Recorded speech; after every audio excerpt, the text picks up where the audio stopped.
Hindi ko pa ito ang maganda o ng project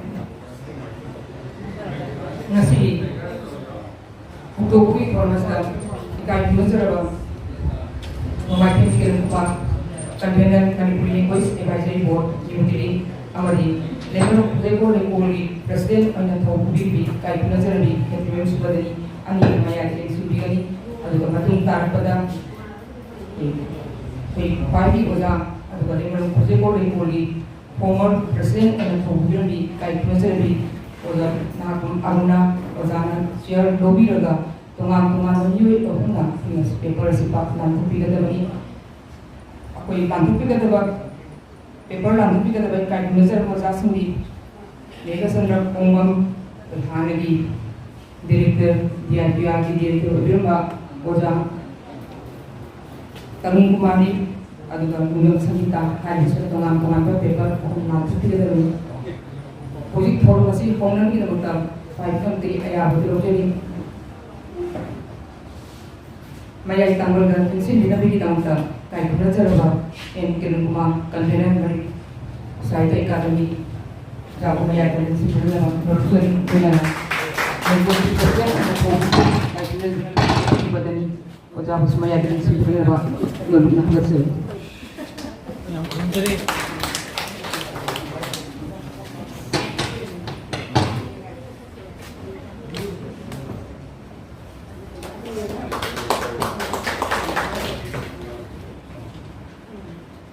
Lekoli Meitei jadi sempat dengan undang yang ini apa menurut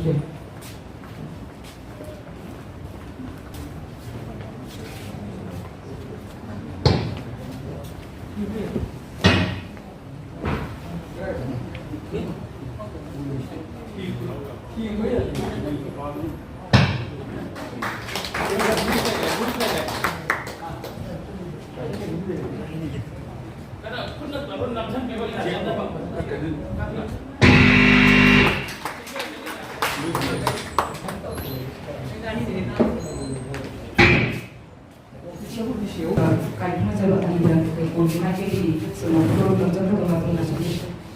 nasi kalau ini merah sih kayak belajar apa saja memakai kerumah berarti belajar seperti ini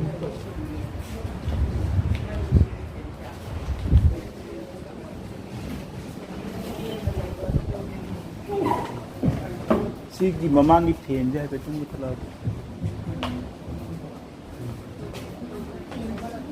Ozaje.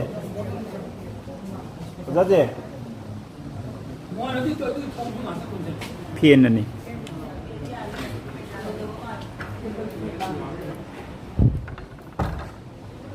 Apa yang lagi biru?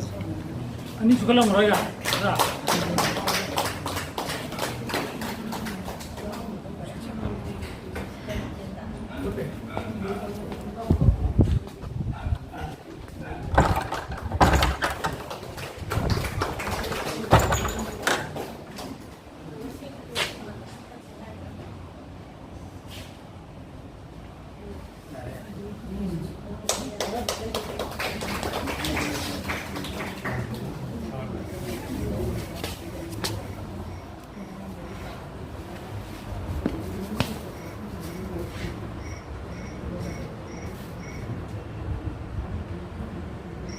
Bangkok selibat baru masih dalam segi sangai lebih layu lebih kuai dalam sendiri masih tinggal di sama coba bangkok mohon lemon khojai ko lekona thas ko de kana pangsa cheri madu non chana naite karani de program sesu ko masih bangkok sama coba ko mohon semarina bangkok cheri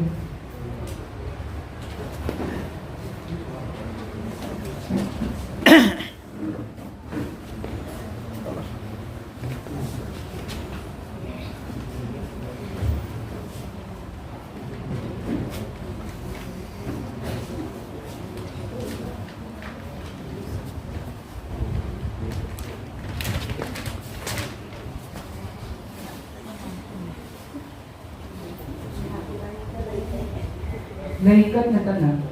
nasi hindi rin ibang kuhay tarang mo di warong hindi na bigyan naman ka. Lekoli hujau di tanah sekretari o ningthou puri kahit kung nagserbi, Dr. Kumari Waingun Sengu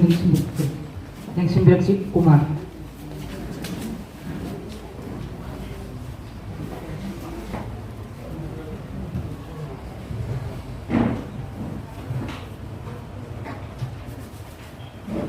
Lingsimbiriba mayam punang kimapunda mulukna ket sari nasi Sahitya Academy New Delhi amadi lemro khojai ko leko anina punna sinja langjatna pathok saba laiwai kabi aibi Maharaj Kumari Binodini sama suba mapok mon pok purangi manung sanna pathok saba tumba thoramamani hariba thoramasi odokpagi sarukta Apung Uba, Mitung Language, Lingsimbiriba, Manipuri, Language Advisory Board, Sahitya Academy New Delhi, Convener Oina, Biriba, Kai Nazariba, Maichendi, Amakiran Kuma, Roinana, Lemro Khojai Ko Leko, Music, President Oina, from Ubiri, Oza, Kekinyom Sugudani, Ani Mapunda, Molukna. Kai naba chero do na taram sari do na mang Lingsimbiriba tudokna kai khumna jabo gi masak poiraba bandam masigi saknai raba personality sing film dilamda sahitya dilamda culture dilamda masak nai na do to biba ba new sing do na ningthou Wai Jakhaliba session ani leiba Kuramashigi ani sabo session Anjariba literary forum on a retrospection and a retrospection writings of M.K. Binodini in contemporary literature Hariba Iramashida Musiki Manipuri Sahitya Maharaj Kumari Binodini na Abiram Nibadumba Iram Sinasi Nahunana Angkat na yung zaba ay diba Hiram masira moderate o bigado diba Nandang masiri Ito ko ni kahit nazaribi Kritik Music su Din School of Humanities Manipur University ki So ko tutang yabiribi Limbo Khojai Ko Leko Lisu Hana na Hana President Ibiram di Ozam Mahakpam Anuna Doon na paper present o bigado diba Film kritik amo oy nasu tudok na koy tarami hena akhang diba aruga hanagi IPR bisu director oy diramba za kongbam legasanga ozana Manipuri Maharaj Kumari Binodini suman film ay sida akong waro kido boni aruga matanda Dr. Vishnu Lapam Tarun Kumari Maharaj Kumari Binodini life and work hai di jam sida PhD tawna doctorate degree pai bi rabi adu bai koi di lemro khojai ko leko sigisu music joint secretary oina to biri bi isi na Maharaj Kumari Binodini di fiction ke novel ma so story ani sida ba fiction media ma oina Maharaj Kumari Binodini hai sida to ko waro ni adu Akong suba paper asina Dr. Longjong Sangita Mahakna playwright ama ko ina Maharaj Kumari Binodini paper bigado mani paper leader akong mag amadi moderate to bigado ba oja ni mapunda kay kung nagsusulo niya tarang ko sari si equity nemo project ko level musiki ba ano ba Kung masipu, tangay pa doon na yaw doon yagi, ay kanggi doon lang yung biyak pati masinsikap na ito na hinalagdi, masisi, kway tarang suhin na kanggi ba doon eh, ay kway namajing lumit ko kasi da tulong si kat tawzari bay kway masin di yam dapat, ito ko kaya pangzin na ba kung ba masuk pa doon eh, Lay do kulit mo nung napsa. cultural forum Manipur na, sindi doon na, like kung bagi, kway Sahitya Academy Translation Prize kang grawa, writer na mag-explain kung malibula Sahitya tawzari na si kayo nilalamgani ay nakanzay kung pagsusakit manabaga at ba kung sisu yang maru ay pangakta ani magpulo sila ꯃꯌꯥꯝꯁꯤ ꯈꯥꯏꯗꯅ ꯑꯗꯨꯝ ꯌꯥꯎꯕꯤꯕ ꯑꯣꯏꯔꯝꯒꯅꯤ ꯑꯗꯨꯕꯨ ꯍꯣꯜꯁꯤꯃꯛ ꯄꯤꯛ ꯍꯦꯛ ꯊꯟꯅ ꯁꯣꯟꯕꯗꯨꯃꯛ ꯅꯠꯇꯕ ꯇꯥꯔꯒꯁꯨ ꯇꯪꯈꯥꯏ ꯍꯦꯅꯤꯡꯆꯤꯞꯇ ꯂꯦꯡꯁꯤꯟꯕꯤꯔꯤꯕ ꯑꯩꯈꯣꯏꯒꯤ ꯂꯩꯀꯣꯜꯕꯨ ꯅꯨꯡꯁꯤꯕꯤꯗꯨꯅ ꯁꯥꯍꯤꯇ꯭ꯌ ꯑꯦꯀꯥꯗꯃꯤꯕꯨ ꯅꯨꯡꯁꯤꯕꯤꯗꯨꯅ ꯑꯃꯗꯤ ꯂꯥꯏꯑꯣꯏꯈ꯭ꯔꯕꯤ ꯑꯏꯕꯤ ꯑꯁꯤꯒꯤ ꯃꯔꯝꯗ ꯄꯥꯡꯊꯣꯛꯆꯔꯤꯕ ꯂꯤꯇꯔꯦꯔꯤ ꯐꯣꯔꯝ ꯑꯁꯤꯕꯨ ꯌꯥꯕꯤꯒꯅꯤ ꯍꯥꯏꯗꯅ ꯃꯃꯜ ꯌꯥꯝꯃꯕꯅꯤ ꯍꯥꯏꯗꯅ ꯂꯧꯖꯩ ꯃꯌꯥꯝꯒꯤ ꯃꯐꯝꯗ ꯇꯔꯥꯝꯅ ꯑꯣꯛꯄꯒꯤ ꯋꯥꯔꯣꯜ ꯑꯁꯤ ꯊꯝꯖꯔꯨꯅꯅ ꯍꯧꯖꯤꯛꯇꯪ ꯂꯥꯏꯑꯣꯏꯈ꯭ꯔꯕꯤ ꯑꯏꯕꯤ ꯑꯁꯤꯒꯤ ꯃꯔꯝꯗ ꯅꯤꯡꯊꯧꯔꯣꯜ ꯄ꯭ꯔꯣꯖꯦꯛ ꯍꯣꯜ ꯂꯩꯀꯣꯜꯅ ꯄꯥꯡꯊꯣꯛꯆꯈꯤꯕ ꯊꯧꯔꯝꯁꯤꯡ ꯑꯁꯤ ꯇꯦꯟꯇꯛꯅ ꯄꯥꯎꯗꯝꯖꯅꯤꯡꯉꯤ ꯃꯗꯨꯗꯤ ꯑꯩꯈꯣꯏꯒꯤ ꯂꯥꯏꯑꯣꯏꯈ꯭ꯔꯕꯤ ꯑꯏꯕꯤ ꯑꯁꯤ ꯁꯣꯛ 2012 ꯑꯁꯤꯗ ꯆꯥꯝꯃ ꯁꯨꯕ ꯃꯄꯣꯛ ꯅꯨꯃꯤꯠ ꯑꯁꯤ ꯀꯥꯎꯏ ꯍꯥꯏꯔꯤꯕ ꯊꯧꯔꯝ ꯑꯁꯤ ꯑꯩꯈꯣꯏꯒꯤ ꯂꯩꯀꯣꯜ ꯍꯥꯏꯕꯁꯤꯅ ꯆꯍꯤ ꯑꯃ ꯁꯨꯞꯅ ꯄꯥꯡꯊꯣꯛꯆꯒꯅꯤ ꯍꯥꯏꯗꯅ ꯑꯩꯈꯣꯏ ꯋꯥꯔꯦꯞꯅꯈꯤꯕꯒꯤ ꯃꯇꯨꯡ ꯏꯟꯅ ꯊꯥ ꯊꯥꯒꯤ ꯑꯣꯏꯕ ꯃꯁꯛ ꯊꯣꯛꯄ ꯑꯗꯨꯒꯨꯝꯕ ꯊꯧꯔꯝ ꯑꯃꯃꯝꯒ ꯂꯣꯏꯅꯅ ꯆꯠꯂꯤꯕ ꯐꯦꯕ꯭ꯔꯨꯋꯥꯔꯤ ꯇꯥꯡ 3/2022 ꯍꯥꯏꯔꯤꯕ ꯑꯏꯕꯤꯒꯤ ꯆꯥꯝꯃ ꯁꯨꯕ ꯃꯄꯣꯛ ꯅꯨꯃꯤꯠ ꯊꯧꯔꯝ ꯑꯁꯤꯗꯒꯤ ꯑꯩꯈꯣꯏ ꯂꯦꯞꯇꯅ ꯊꯥ ꯊꯥꯒꯤ ꯑꯣꯏꯕ ꯊꯧꯔꯝ ꯑꯁꯤ ꯄꯥꯡꯊꯣꯛꯆꯗꯨꯅ ꯂꯥꯛꯄꯅꯤ ꯍꯧꯗꯣꯛꯄꯒꯤ ꯊꯧꯔꯝ ꯑꯁꯤ ꯑꯩꯈꯣꯏꯅ ꯌꯥꯁꯀꯨꯜ ꯄꯨꯂꯤꯁ ꯂꯦꯟꯗ ꯂꯩꯕ ꯃꯅꯤꯄꯨꯔ ꯗ꯭ꯔꯃꯥꯇꯤꯛ ꯌꯨꯅꯤꯌꯟꯒꯤ ꯍꯣꯜꯗ ꯍꯥꯏꯔꯤꯕ ꯂꯥꯏꯑꯣꯏꯈ꯭ꯔꯕꯤ ꯑꯏꯕꯤ ꯑꯁꯤꯒꯤ ꯃꯐꯝꯗ ꯗꯦꯗꯤꯀꯦꯠ ꯇꯧꯖꯕ ꯑꯗꯨꯒꯨꯝꯕ ꯂꯩꯀꯣꯜ ꯍꯥꯏꯗꯅ ꯃꯤꯡꯊꯣꯟꯖꯕ ꯆꯦꯐꯣꯡ ꯑꯃ ꯄꯨꯊꯣꯛꯆꯕꯒ ꯂꯣꯏꯅꯅ ꯊꯧꯔꯝ ꯑꯁꯤ ꯍꯧꯗꯣꯛꯆꯈꯤꯕꯅꯤ ꯑꯗꯨꯒ ꯑꯅꯤꯁꯨꯕ ꯊꯥꯒꯤ ꯊꯧꯔꯝ ꯑꯣꯏꯅ ꯃꯥꯔꯆꯇ ꯍꯧꯈꯤꯕ ꯑꯩꯈꯣꯏ ꯃꯥꯔꯆ ꯊꯥ ꯑꯁꯤꯗ ꯕꯤꯁꯅꯨꯄꯨꯔꯗ ꯂꯩꯕ ꯂꯩꯀꯣꯜꯒꯤ ꯂꯥꯏꯠ ꯃꯦꯝꯕꯔ ꯑꯣꯏꯕꯤꯔꯤꯕꯤ ꯑꯣꯖꯥ ꯈꯥꯡꯉꯩꯃꯛ ꯈꯨꯗꯦꯇꯣꯟ ꯍꯥꯏꯔꯤꯕ ꯂꯩꯀꯣꯜꯒꯤ ꯃꯦꯝꯕꯔ ꯑꯁꯤꯅ ꯁ꯭ꯄꯣꯟꯁꯔ ꯇꯧꯕꯤꯗꯨꯅ ꯁꯩꯔꯦꯡ ꯁꯩꯗꯅꯕ ꯑꯃꯗꯤ ꯏꯁꯩ ꯑꯩꯈꯣꯏꯒꯤ ꯂꯥꯟꯊꯣꯛꯄꯒꯤ ꯊꯧꯔꯝ ꯑꯃ ꯂꯩꯀꯣꯜꯒꯤ ꯃꯦꯝꯕꯔꯁꯤꯡ ꯑꯃꯁꯨꯡ ꯂꯩꯀꯣꯜꯕꯨ ꯅꯨꯡꯁꯤꯕꯤꯕ ꯇꯣꯉꯥꯟ ꯇꯣꯉꯥꯟꯕ ꯐꯨꯔꯤꯠꯂꯣꯟ ꯂꯨꯞꯁꯤꯡꯒꯤ ꯏꯁꯤꯡ ꯑꯏꯕ ꯑꯏꯕꯤꯁꯤꯡ ꯑꯁꯤ ꯌꯥꯗꯨꯅ ꯊꯧꯔꯝ ꯑꯁꯤ ꯃꯥꯁꯤ ꯃꯐꯝꯗ ꯀꯠꯊꯣꯛꯆꯕ ꯑꯣꯏꯅ ꯑꯅꯤꯁꯨꯕ ꯊꯥꯒꯤ ꯊꯧꯔꯝ ꯑꯗꯨ ꯆꯠꯊꯖꯈꯤ ꯑꯍꯨꯝꯁꯨꯕ ꯊꯥꯒꯤ ꯊꯧꯔꯝ ꯑꯁꯤꯅ ꯑꯦꯄ꯭ꯔꯤꯜ ꯊꯥꯗ ꯑꯩꯈꯣꯏ ꯄꯥꯡꯊꯣꯛꯆꯕꯅꯤ ꯍꯥꯏꯔꯤꯕ ꯊꯧꯔꯝ ꯑꯁꯤꯁꯨ ꯂꯩꯀꯣꯜꯒꯤ ꯄꯦꯇ꯭ꯔꯣꯜ ꯃꯦꯝꯕꯔ ꯑꯣꯏꯕꯤꯔꯤꯕꯤ ꯍꯧꯖꯤꯛꯁꯨ ꯂꯩꯀꯣꯜꯒꯤ ꯑꯦꯛꯖꯤꯀ꯭ꯌꯨꯇꯤꯞ ꯃꯦꯝꯕꯔ ꯑꯃ ꯑꯣꯏꯅ ꯁꯔꯨꯛꯁꯨ ꯌꯥꯕꯤꯔꯤꯕꯤ ꯂꯥꯏꯈꯨꯝꯕꯆꯔꯤꯕꯤ ꯑꯣꯖꯥ ꯄꯣꯟꯊꯣꯛꯖꯝꯗ ꯂꯩꯕ ꯄꯣꯟꯊꯣꯛꯖꯝ ꯂꯥꯏꯔꯦꯝꯕꯤꯒꯤ ꯂꯥꯏꯕꯨꯡ ꯑꯁꯤꯗ ꯑꯩꯈꯣꯏꯒꯤ ꯂꯩꯀꯣꯜ ꯁꯤꯡꯖ ꯂꯥꯡꯖꯗꯨꯅ ꯃꯍꯥꯔꯥꯖ ꯀꯨꯃꯥꯔꯤ ꯕꯤꯅꯣꯗꯤꯅꯤ ꯑꯃꯁꯨꯡ ꯏꯁꯩ ꯁꯩꯔꯦꯡ ꯍꯥꯏꯔꯤꯕ ꯍꯤꯔꯝ ꯑꯁꯤꯗ ꯃꯄꯨꯡ ꯑꯣꯏꯕ ꯋꯥꯉꯥꯡꯂꯣꯏ ꯑꯣꯏꯅ ꯑꯣꯏꯕ ꯔꯦꯗꯤꯑꯣꯒꯤ ꯍꯥꯟꯅꯒꯤ ꯑꯗꯨꯒꯨꯝꯕ ꯃꯄꯨꯡ ꯐꯥꯕ ꯂꯦꯛꯆꯔ ꯑꯃ ꯄꯤꯕꯤꯕꯒ ꯂꯣꯏꯅꯅ ꯂꯩꯀꯣꯜꯒꯤ ꯃꯦꯝꯕꯔ ꯑꯃꯗꯤ ꯂꯩꯕꯤꯔꯛꯂꯤꯕ ꯃꯤꯑꯣꯏꯁꯤꯡ ꯇꯣꯉꯥꯟ ꯇꯣꯉꯥꯟꯕ ꯐꯨꯔꯤꯠꯂꯣꯟ ꯂꯨꯞꯁꯤꯡ ꯑꯗꯨꯒ ꯏꯃꯥꯁꯤꯡ ꯅꯨꯡꯁꯤꯕꯤꯕ ꯃꯤꯑꯣꯏ ꯀꯌꯥ ꯑꯁꯤ ꯑꯗꯨꯅ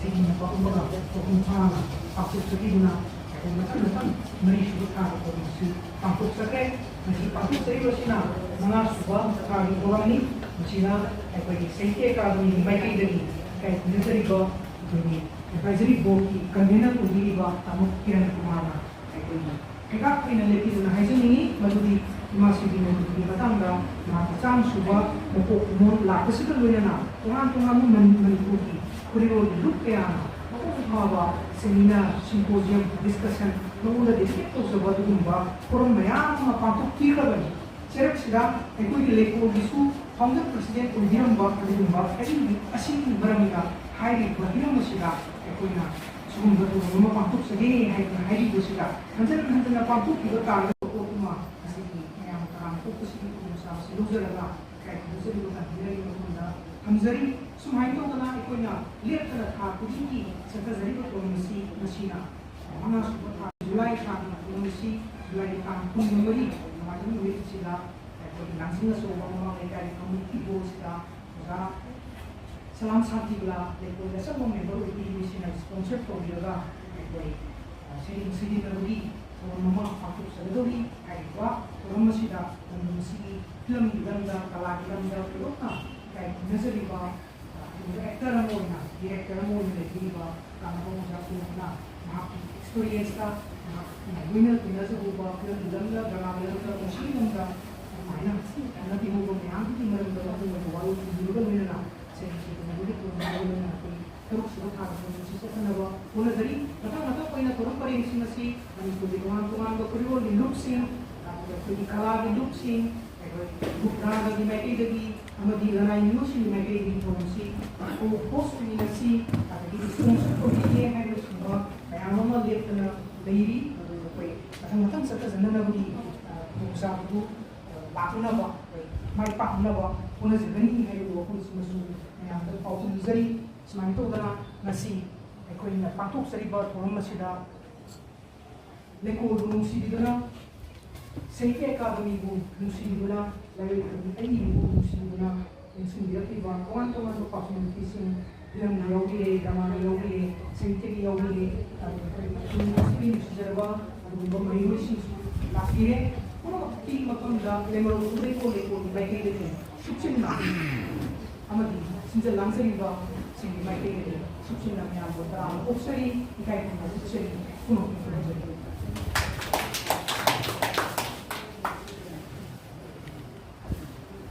Kanglei Meitei Reporting Sekretariat Sehingga Suami Sahabat Masih Lahu Mengenai Dari Afrika Berusaha Aku pun Indonesia Nanti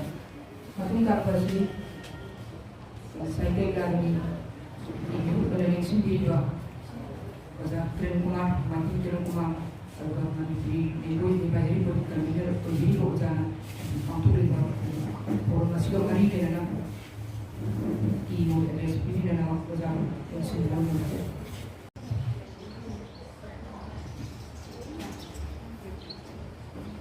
Mangai Simpiriba Manipuri Ningthourol gi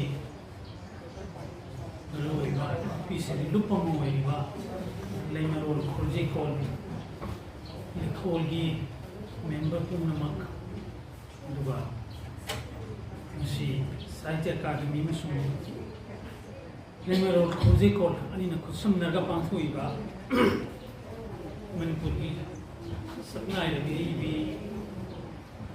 N K Binodini महाराज कुमारी बिनोदिनी की शाम सुबह मपो सिंह मरी लेना लेकोल चाहिए बच्चों ना पांथो कदोइबा हाकुदिंग पांथो इबा और सिंह मंगार सुबह थोड़ा मुसीबा माय पानो की मुद्दे सुनिबा इन मरुप मया भी साहित्य को मुसीबा कुन मुकोई साहित्य अकादमी में सो मणिपुरी एडवाइजरी बोर्ड की मौत चले में अपन मुताराम नौचरी नसीगी और मसीगी मैं तांबल और मुकुगी इलेक्शन बीरी जाके जिमिम सुगनी प्रेसिडेंट लेको अदुगा मथंगी हौदोपगी थौरम सि लोइरगा तेम थौरम सि लोइरगा पंथोक कदोरिबा खन्ननि नबगी सरुक्ता माने तांबल लोगी गिदोबी या प्रोफेसर ना पमरुना इन यूनिवर्सिटी चीफ अभी गिदोरिबा मेहसन कोंबम विष्णुला पम तरम कुमारी जम संगीता देवी आई कुन मपो सुचन जना अमुक Hanoi रुजरी Sehingga kami masih hanya bawa ya sekolahnya sana orang sana ini kenapa Maharaj Kumari Binodini di Meramda Ampok kita sih memang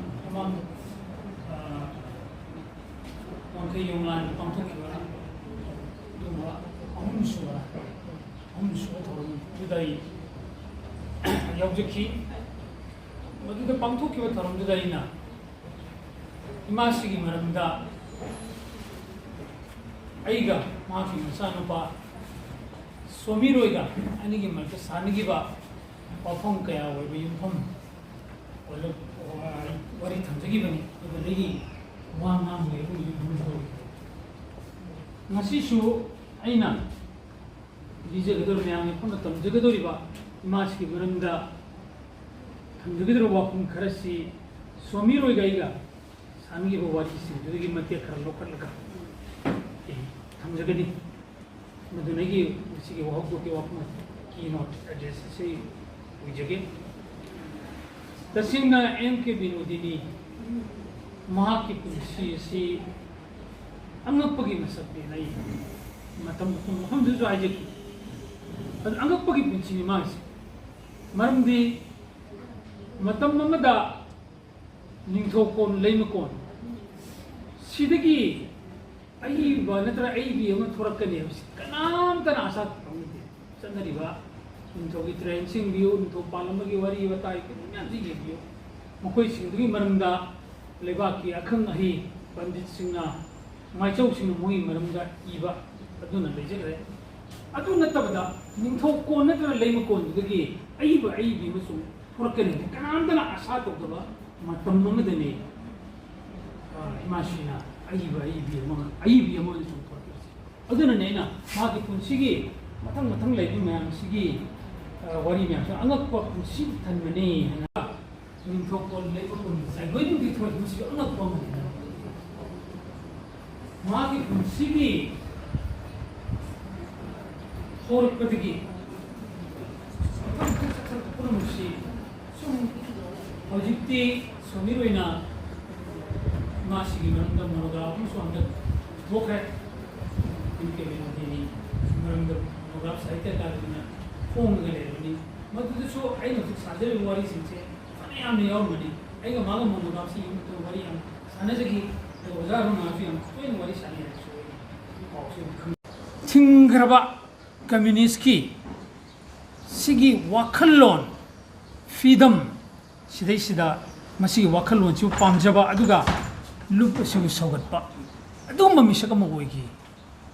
Maharaj Kumari Binodini kona sumana karibu matang amada magi communist leanings political leanings the communist from the assume wakal sil leibese si ubudagi ningthou gi mayuk ta leiba aduga ningthou gi lengak su pam do mi matamna le mi kharana pawba MK Binodini su kari haina haige da the red princess of east the red princess of east hairi besi yamna double meaning oiba dugumba statement nongpoklam gi communist Rajkumari haina ideas maina pawa haningde manung da leiriba artha du lorurga ina nongpoklam gi communist Rajkumari maramdi matamda leiriba ningthou gi ningthourol gi chanarol ningthou gi kadimba parliament from amtada they were never against they were never in favor of communist adu maunda langna dana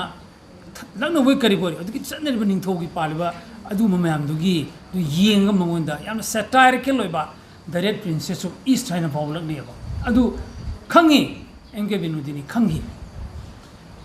adu madun mangonda ninganaba amata pohan kide mapabung ga magi malta leiba adu hullaga haibo haini se khangi adu mana marom da kamain to geda Maxim Gorky gi asman lamna bam matam 1926 matam sida aduna kai gum ningan bam da maunda leite amarum na mana kamain to geda Maxim Gorky gi mother habsi mana Manipuri da masai communist ki wakalon freedom non sitting sai inclination do lebina man adu phaw translate to hor mi hadana sumaidran waris aduga masigi maramsi amuk munna khandaru matam da imasi masamangna maki nagnaba mi sing su wari sarmi hai karam maina MK Binodini writer amo irakhi ge sigi matam si da pokhiba mangonda pokhiba wakalon do aduna maru hullaga aina aigi punsi da kon tar punsi da writer mo rise matam du gi lambi si yar pa hormani aduna what inspired MK Binodini to become a writer hai tar da hujiki hariba ma nung da phumgal phongdok tar manung da leiriba adu magi mental inclination magi minds mayam what thoughts mayam do adu matam du gi hograbani hai da le mafam sei thamjaninge aduna sigi matang sa atopa wari masu yam toina hojik monograph tu su soidana yaure hai nai khalle monograph se full loina paba ngamdribane ya communism gi sigumba freedom wakhalon chen giba duga ma ga su yam naknana Anjali Lahiri aidana Anjali Lahiri si Silong da maka amina padumba magi marubni Anjali Lahiri di pura leftist minded atman luina gi bisina saruk sina maramda imasi masamana adum hojiki keno stage da aina kona ai wangol sana uram ding si Binodini haidana ai bi amoina oireise masi matamdu da legi silong da legiba aduga Anjali Lahiri ge luina giba अदुगी पुंसिगी मतेक्तुना Tungi पुंसिदे पीबा खुदोल अमनी हाइदना फौवरी सारा लिसिंग चमापन निफुगी सरुक अयाम्बा बिनोदिनी बेंगोलदा नहावरगी मतमदा मागी पुंसि लेलखी अदुना बंगाली सिंगे लेबाक लेरबनीना मार्क्सी मरुइन नवदीपनी नवदीप सी याम Seng मफमनी Hindu lining सिंगी अदुगा Sanskrit की मतमदुदा बंगाली सिंगी कनो तौबा अखोगी पंडित सिंगी scholar सिंगी मफम अमनी सिदा अदुना मदुदा लेरपन मरम ओइना मासी नवदीप त लेना बांग्ला लोन फजना ngang bangame bangali ba hoi bangla lon ngang bangame aduga bangla lon su matamda ma ibang me na hai fajana aduga sipai madudi bangali amana nganglariba ngangiba bangla lon do adugi mane hena sengna chumna ngang ngambagi adu bagi munda mai do chela khre matamda si Bangla साहित्य की याम फजरबा लूरबा इसिंग नुंसित की सौंदमोन लांगबा हौरे बंकिम चंद्र शरद चंद्र और Michael Madhusudan Dutt मखोगी साहित्य की इसेलिस्टमा तौथरकी मसिमक इमासिगी हुजिकी खोगी monograph तुदुसु यावरे सिदai फजना थेंगजरे अदुना सिगी मते पुंसी सिसु मागी नैनरगा सिदai सिदा अहिनबा मा सुम पारुरगा the monograph is part of Maggie said, I'm going to follow Malay, something a man that comes again, Madudi. Imasigi Saitese, Masi, Kangleipak, Asigi, Lahau, Sagunaba, Aduga, Anisubada, Indian literature mainland Sigi, Baraki, Saitagi, Ihulusielaba, Aduga, Amusu Amana combined together, Europe, Nung Suplebak, Maningthou, Pidam Singse, Sisusian, Adugi, sing, see climatic environment, say, soon Yaurba. अदुगम सोम लांगबा M K Binodini की साहित्य की मसकनी है बिसम गई थमसे वन अखोगी उजरबा इंडिजिनस ओबसिगी इसिंग नुसित माउसिम चेंजरबा सेकंड इंडियन मेनलैंड के लिटरेचर की माउसु चेलबा अदुगा अमुक्सु इंडिया की सब कॉन्टिनेंट से वांग में लांग खरगा यूरोप त लेरिबा साहित्य की मसकसे सिगी माउस उनमुक्से फ्यूजन नममागी सिदैसे सोइदन उबोबिगनी अदु थंबदि मसक नाइन नाइन निंथिजन थमकनी मन येंगो तमदा सिगी चेल से चेले ना इजन एमके बिनोदिनी की पुंसी अमसुंग थबक हाइबसे नैनबदा या मरुइबा अमक सरव अमक चिथरम यादे मदुदी महाका रूप रागगा लोइनर के सिगी सरच मसी हे हुंदोमदा एमके बिनोदिनी की लाइफ एंड वर्क्स म पुंसु फाफार लिसिंग चापन यांखै मापनदा कवि गुरु रविंद्रनाथ ठाकुर की चाम सुब निंगसिंग कुमोन मणिपुर द पांगथोई मसी पांगथों नगे दमकता बेंगोल लगी सु अदुगा मणिपुर द लेरिबा बांग्ला साहित्य गा अदुगा रविंद्र संगीत के समनरुरबा मी सिंग से कना कना लेगे रविंद्रनाथ की मरम से सिदा महा का लोइनर को मागी साहित्य दा महा की विश्व भारती के नहीं समनरब कना लेगे थिरकप मतम सिदने महाराज कुमारी बिनोदिनी सु योरिस रविंद्रनाथ को निंगजबा मंगोन ngawjaba माकी तोंगान तोंगान बा कला की थबक सिंह पामजबा सिंह मरुइना शांति निकेतन गा समनरब मयाम मणिपुर मसा सिंह थिरपदा एमके बिनोदिनी की मिंगसी योरखिबने तंजासीदनी इमासी एमके बिनोदिनी ना कलाकार माग मनुंग योगजरबा आर्टिस्ट अमगी मगुन सिंह लोइनी योगजरबा कलाकार अमगी फाजिनबा पुनसिनबा ngamjrab इहोगदुना इपोम लांबा होगल किरपसे मनोद मतम सिदनी बिनोदिनी ना मणिपुर की मूर्ति साब से लायकपा लाई साब सिंह मिंगुन पंचरबदा एक अंकल हवम श्याम सुंदर मागी सेंटेनरी से पांगथो मतुंगसु सुक्सी सिधव नाइगिद्रे अदुन मखोय मयाम से पुंजल लगा कला संस्कृति की ओइबा मणिपुर की संस्थान रूप रागा हाबसे पोलखि बने रूप रागदा इमासी की दान उन्थोंना चावरे इमासी बिनोदिनी हरम वाहिदा रूप राग हाबसे रविंद्रनाथ ठाकुर की इसैदगी मरु हुलखिबनी सी एगी मरुप सोमिरोनी इरिबा मोनोग्राफ तसु याम फजन यावे सिसु इमासी बिनोदिनी हरम वाहिदा रूप राग रविंद्रनाथ ठाकुर की इसैदगी हौरखिबनी मरु हुलखिबनी mayam punna hujik haiba group tuma lere adu da natana makha tarakini mayam punna Rabindranath ki Rabindra Sangit saminaba nainaba amasung Rabindranath ke saring sibu para ga khannaba sidagi rubraga gi kemo sa hor kibene rubraga gi haudu rakpa lubloi oikibi Binodini matung tarpada rubraga gi sabhapati soiki isai sigi tam ningai ba bat karigumba mahisang ama isai gi mahisang ama haiba tarabdi rubraga asina oige Manipur gi state song mariba Pabung Bijayanta Kumar Sharma gi Sana Lebak Manipur habise ima sigi lyric sing puna like taret novel short story memoir memfure silere film script train thoi radio lila tarama thoi masani ba ri atopa gi wari dagi mahana radio lila na adapt to ba hum bele gi kui mari dagi sei lyric ama tar punna sumai to na lere aduna sobi ge wari sanama tamsa ima sina magi punsi si loisala mana sondara ba matam sidai sida mama sai autobiography mi iningi aduga kona somina New York ta leiringe da ima sina lakpa matam juda ima nang sumai to dana nangi ba autobiography mi ini si iro no punsi wari iro mana ai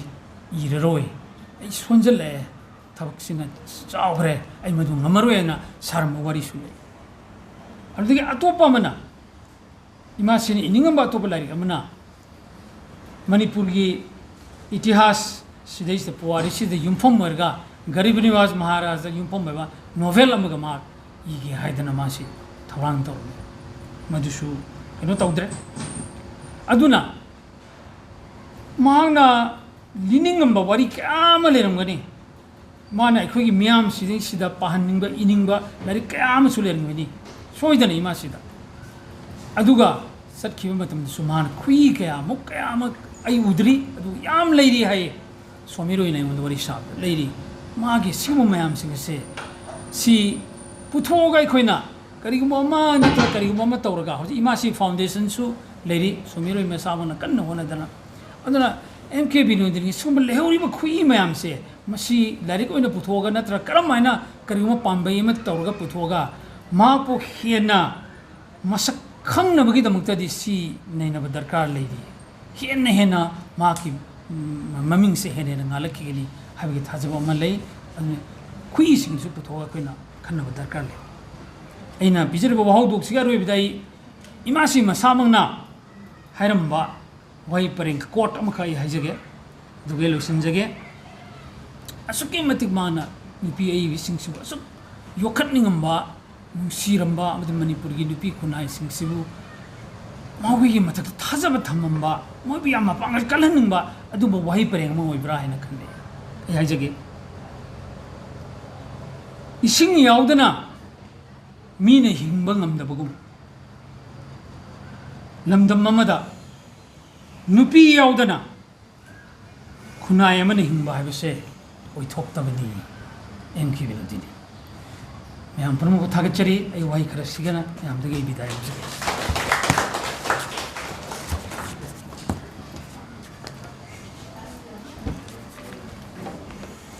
थागचरी ओजाकिरन नुंगाइबदगी नुंगाइबा इंथोपुन होरकिबी वाबदा नुपी मन ख्वाइदगी वाबा सैनापकिबी मासी Binodini मागी मरमदा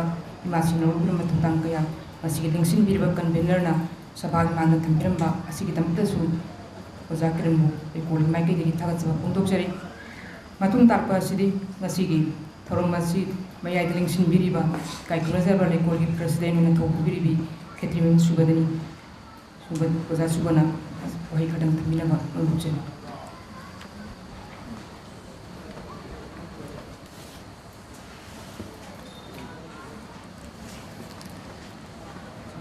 Yang birak liba pom namaku ikok mon kai khum che Sahitya Academy New Delhi ga Lemon Khorzikon Laikon ga pullaga masi pangthu iba thauram a retrospection writings of MK Binodini in contemporary Manipuri literature haiba ꯊꯧꯔꯝ ꯑꯁꯤꯒꯤ inaugural function gi mayai tangmanda lengsinbiriba ikai khunajariba Nomaithem Kiran Kumar, convener Manipuri Language Advisory Board ikai khunro uchari loina nangasi ge sigumba thauram masida chillabasu chinna lekol gi thauram si yaudaba yade hana lengbirakliba marum mapang ponno kusu ikai khunro uchari thauram sigi makha satharpada ikoi चे पागदोबा इमासिगी मरमदा चे पाथोकदोबा मयाम अमा लेबनिना आई तेंटकना खजितंग इमासिगी मरमदा हाइजगे मरमदे अयहांगना था तरानी थोय चुपना अखोगी चाही अमा चुपना इमासिगी थौरमसी पांथोक जगदौरिबनी मथंग मथंग assume पांथोरपदुना ngasi si अखोगी manga raksuba adugumba thauramne hairiba thauram asi imasigi maramda aihakna leikol gi president nama oina nga wafam duni aduna ngasai ekoi gi convener na hairambada imasigi punsida rubraga khaidokpa yadi haibase masi achumban aduga amuk imasina kayamu yamna tawramge na habebu rubraga si 1960 15 August ta establish tawre aduga rubraga habe wahisi puthokpasi maibam hari sorona masi Ningthourol si pi haina smaina thambirami aduga hairiba rubraga hudorpa matam masida imasina ngasigi asigumna association organization amada secretary haibasi asuki mate yamna maru mana ayambani chendorise president haibasina atuwariyang oina legedoribani aduna adugumba hudorpa rubraga hudorpa matam asida imasina ahanba General Secretary oi aduna di kayamu yamna haidi rubraga da mana thabak tawjaramgadage haibase ngasi akoigi lekol gisu secretary mathang mathang ahyak su oijare hoje kumari no oidi secretary amagi mathau se asuki matik chawi ado aduk chaw hrba secretary gi phamdo imasi oire kona president oikibani secretary mathang the president or paisili masana sahi lirakanda adum oirakanina aduna imasina general secretary orpa naha masa amadona mahakse thabak chelai sini aina haijani ni se imasi pyam yamna thabak tawrangdage haibase adagi amana isai meyaki matang dadi nahamuki ekoigi thauramda koi dilip mayang bamna isai matang da yamna ngangbi khre ngangbi hibasida aina wahi ma khaktang asi panjaningi na mana iba isai mayek asida sunne nupi oina popa mapok sibu yamne nungsi nupi simu nungsi nupi di mayamna a pap tarana tasalaga popani gaido ma yaningde aina su yaningde madu panghai da haiba wahini pap tarian na punjalibu hai tarana punjalibu hai nubi isde pap tan tasalaga poglayen adu imasi yade yaningde aduna mana magi isaida yaningdagi nupi bu nungsiwagi muttu karmain phongdoke haiba wahi pamjai aina aigi mapo nungsijai aina aigi punsi nupi oina popa mapokto man nungsijai pamjai haibani aduna mana imasina nupi singi keno sida yamna important pi pamni haiba yaningde aduna aikoigi ꯂꯩꯀꯣꯜꯒꯤ founder president ꯑꯃ ꯑꯣꯏꯅ ꯑꯩꯈꯣꯏ ꯅꯨꯄꯤꯁꯤꯡꯁꯤꯗ ꯑꯩꯈꯣꯏꯅ ꯇꯧꯒꯗꯧꯕ ꯇꯧꯔꯣꯏꯗꯧꯕ ꯃꯌꯥꯝ ꯑꯃ ꯃꯍꯥꯛꯅ ꯇꯥꯛꯄꯤ ꯇꯝꯕꯤꯔꯝꯃꯤ ꯑꯩꯈꯣꯏꯅ ꯉꯁꯤ ꯏꯃꯥꯁꯤꯒꯤ ꯋꯥ ꯑꯃꯇꯪꯒꯤ ꯍꯧꯗꯣꯛꯄꯗ ꯏꯃꯥꯁꯤꯒꯤ ꯂꯦꯡꯖꯨꯝꯗ ꯇꯣꯡꯉꯒ ꯍꯦꯛ ꯍꯦꯛ ꯑꯩꯈꯣꯏꯅ ꯉꯥꯡꯖꯕꯅꯤ ꯍꯥꯏꯖꯕꯅꯤ ꯄꯩꯁꯥꯃꯛꯇ ꯐꯪꯒꯗꯧꯕꯃꯛꯇ ꯂꯩꯔꯕꯁꯨ ꯇꯥꯟꯅꯒꯗꯧꯕꯃꯛꯇ ꯂꯩꯔꯕꯁꯨ ꯑꯩꯈꯣꯏꯅ ꯏꯃꯥꯁꯤꯒꯤ ꯂꯦꯡꯖꯨꯝꯗ ꯇꯣꯡꯖꯔꯦ ꯍꯥꯏꯔꯒ ꯃꯁꯤꯗꯩꯁꯤꯗ ꯑꯩꯈꯣꯏꯅ ꯉꯥꯡꯖꯕꯅꯤ ꯑꯗꯨꯅ ꯏꯃꯥꯁꯤꯅ ꯍꯥꯏꯕꯁꯤ ꯀꯔꯤ ꯍꯥꯏꯅ ꯍꯥꯏꯒꯦꯕꯨ ꯃꯅꯤꯄꯨꯔꯤ ꯁꯤꯚꯤꯂꯥꯏꯖꯦꯁꯟꯗ ꯀꯣꯅꯨꯡꯒꯤ ꯋꯥꯔꯤꯁꯦ ꯌꯥꯎꯗꯕ ꯁꯨꯛꯌꯥꯃꯛ ꯌꯥꯔꯣꯏ ꯀꯣꯅꯨꯡꯁꯤ ꯀꯥꯟꯕ ꯌꯥꯔꯣꯏ ꯑꯗꯨꯅ ꯃꯤꯑꯣꯏꯕꯒꯤ ꯄꯨꯟꯁꯤꯗ ꯍꯧꯈꯤꯕ ꯃꯇꯝ ꯂꯩꯇꯕ ꯍꯧꯅꯗꯦ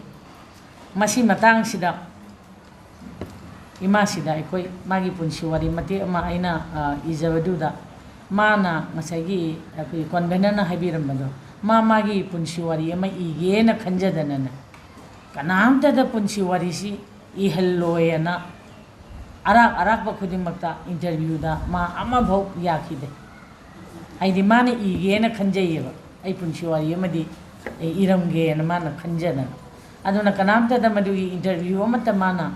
लौबा याखिदे अदु लायफबा हाइगद्रा आइना मागी पुंसी वारी अखोगी कनो अखोगी साइदगी पाउदा हाबननबा मथंग मथंग खंगलकपदा महक ताबदुदा आइना इमासी अमतंग इंटरव्यू अमा लौदरी वारी मते अमतंग हाबद्रदि हाइदना अमाइ तौरगा आइना लौजबनी अदैदा इमासीगी मरमदा मीना ngangnaba वासे मसी मासु ताबनिना माना नोमा इनोंदा हाइ मणिपुरगी लारीबा नुपासिंगसिना अयाकसे अदु तौवी अदा तौवी हाइना मागी गुड एंड बैड फत्तबगी साइड करिगुंबा हाइरकपसु यावे अदुदैदा माना सिगी वाहिसे अइंगोंदा फोंदोअमनी माना हाइबा रेकॉर्डिंग अदुमंगी आइना इथोइसे सिदैसदा मियोइबगी पुनसिदा हौखिबा मतम लैतबा हौनदे लैते हाइरगदी मी अदु एबनॉर्मल ओइरबनी अदुगा हौखिबा तौखिबसिंग अदुबु कया यामना Chumna असेंबदु हाइबा ngamlabage kaya yamna haidokpa ngambage punsi amagi hek makoktagina loiba phawba liba ngamba waridi kanagi suleite simana hairamba wahini aina kwatau jabani aduna mi magi punsida kaya yamna sengna haidobage gese aingonda phatte hairiba nupa singa do makhoi punsi dusu kaya yamna sengna haingambage na adugi poto sidesta thambibani wari sidadi changna magi akui kari haitare haidokpa yaba yadaba kari kara mayam ama leiba sing aduso akui ni wari sanabaduda adumaina imasina phongdokpa wahido aina haijabani aduga imasidi ngasaigi mana soktaba mafamsi leite masi creative genius ne इमासी से पोपदगी दुमाइना यावजरबा अदुगुंबा creative genius होइना लाक्सरबनी मागी story वारी मचा सिंग असि हेक्ता अहिंबे हेक्ता माली माने इसै याम इदे अदुबु मासे यामना unique lyricist अमा ओ खितंगदंग इरमबदो यामना आइखोय होजे इसै इबा इसै लिसिंग अमा इबा लिसिंग अहुम इबा यम यावरे अदगी इसैदा लाइ मंगा का फोंगदी एवार्ड फंगनी गायना अदुगिसु यावरे लाइ मंगा सुद्रदी एवार्ड पिबा यादे हाइबा अदुगुंबा संस्थानसु लೈ अदगी इसैगिदा ओइरो इसैगी लाइ मंगा अदगी इसैगी लाइ तरा कुन फोंगसु यम यावरे इसै लिसिंगदा फोंग यम यावी अदुबु इमासिदी इसैसे यम लिखनदी इरमने यमदे अदुसु मागी इसैसिंगसे अयामना माइ ममिंगदामता सक याददना रेडियो दा सकप याददना अतोप अतोपा लिरिसिस मयांगी केनोदा ममिंगदा अनमाइना सखिबनी अदो खिजितंग इरमबदो यामने यूनिक ओयेबा इमासिगी यामजेद्रगसु लिसिंगदगा इरमबा जानते यांखैगा योगजा नते तारा कुनगा ओइरमगदा कुनमु अनमाइना ओइरमबा याय अदुना यामना isai khijitang iramasu yamna masak thokpa kawba ngamdaba mayam ama lei ai isai matang do panjaro oja dilipna nahamkida odong na phajana marik sumna keno tawkhre haikhre aduna magi punsi si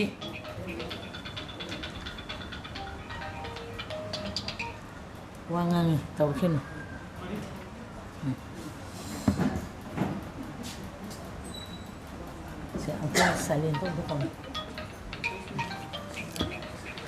aduna mana aikhoida wari sabada haibadi ayaksi lari ibai wakhan gadi sunglai leite lai sage se lai apan lai sabase masimana yamna pamjaba ai lai saba mi oige lai po oige ga simana khanjai hai aduna mana santi niketanda mana lai saba lai pa tammi du mana magi pamjabaduna maru oina tawbani adubu wona thangdadi mana bengal gi kaino aiba mayang wa samnaruba sing adudagi andagi lairiksi iningbagi ithil faurkhibani aduga aikhoi manipur gi aiba sing khangnadringaida madi mapal lamgi aiba mayang wa sakhangnarai sitolji hoi aujanel kan thoi sidi kona sakhanglapani anmana asmaina tambi yam class 10 gi adwaida ni mana imaton ga irakpase yam ka hena pangtheng thengna irakpadi nate ngalingagi matamda iba mayam do akoigi oja Binodini na ima sisu khara mathong di chade laiki iraga madi heta mafam marang khangdana hekta thamki oja Binodini di yam chection banina mana ayamba khomjalaga thamoroga kona magi asang banungjabi ga se phongapani aidi yamna chection jana oja Binodini na anmain torga masi tawrai haidana adugi potuma thambi aduna magi maramdadi mana tharu riba potsi novel da khangde amakhakta irami hekta maming chali travel khangde essay khangde adegi cinema khangde bele khangde kari hekta amamam ta tharasu hekta mahi jaba mapan phajana sale hariga mahi pan ba jum lawo potse oigelli aduna ni ma se aikhoina creative kene genius ne na kena haining se imasi se aduna imasi gi wari sidi akoina loiba nai roi amamam tawina seminar budi tawkhre magi de keno sida magi writing mayam sing sida adubu tawbagi loiba nai roi jingthoi iba makai koigi lang keno tawba admaina loiba nai deba admaina imasi gi wari si loiba nai roi tha kuding gi akoina imasi gi sigumba tawrumsu chathagadauri ngasi su makhatana bajaruna na chair lauraga akoigi Bhodhachandra Kongbam aduga Tarun Kumari Sangita makoina ngasai kino si paper lang thokadauri aduna makha satharpa second session nadi haiba program asi leibanina ayangna imasigi wafam asi matang soida tension ja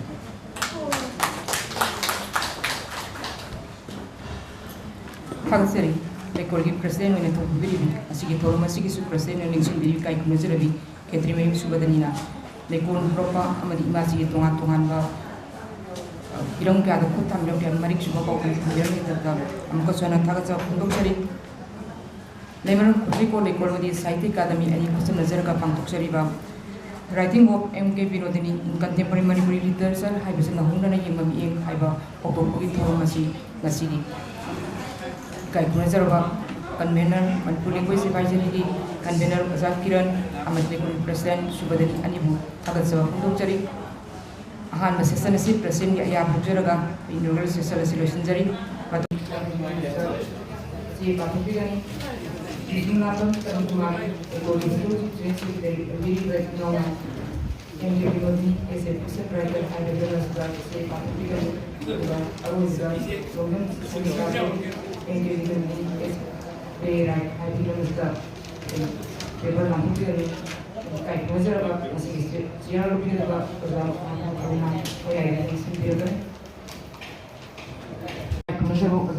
Bhodhachandra Kongbam, Bismillaham, and Kumari, Longam Sangita, all position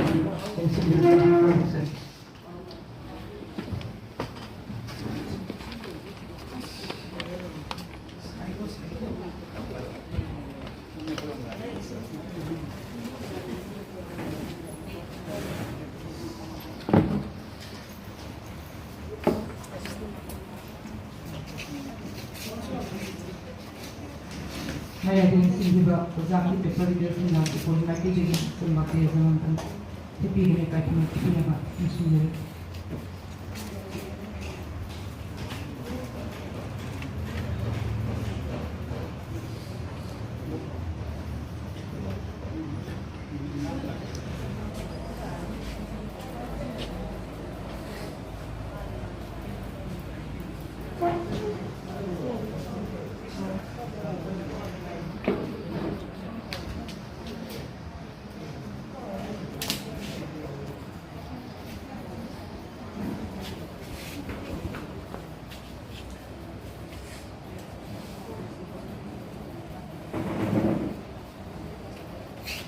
mayadin singiba asigi siya do de exam paper readers na ka siya so ro ma dum si siya ko riya ba oza konani ko ni sinise Nana, Labour project on Lekona Sijava, a literary forum on a retrospection writings of Binodini in contemporary Manipuri literature. Namokana Maharaj Kumari Binodini ki Kudibu Amuhana Yangzava and a Hyber Piram Sida Nasi paper Latopiga Doribasi Mayangi Kutasu Labirabani Hanbada to the Megachandra Kumbam. Hilonggi maramda imasina hilonggi maramda kari tawiramba ana haibatu thambigani mathangdana Visnulapam Tarun Kumari mana fiction writer ni maramdani aduga ahum subagi aroi gasina nongjam sangita imasi Binodini play singi matangda nenabigani adu masina mu yengakpada Masi atoiba tithi wana lingjin biramba koi maitem Kiran Kumar bada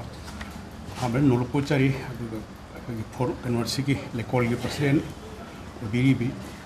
koi Subadani Devi ani wahamba da nolpo chari loi lona na masi ngasi forum sigi nainaba sigi koi maya election biriba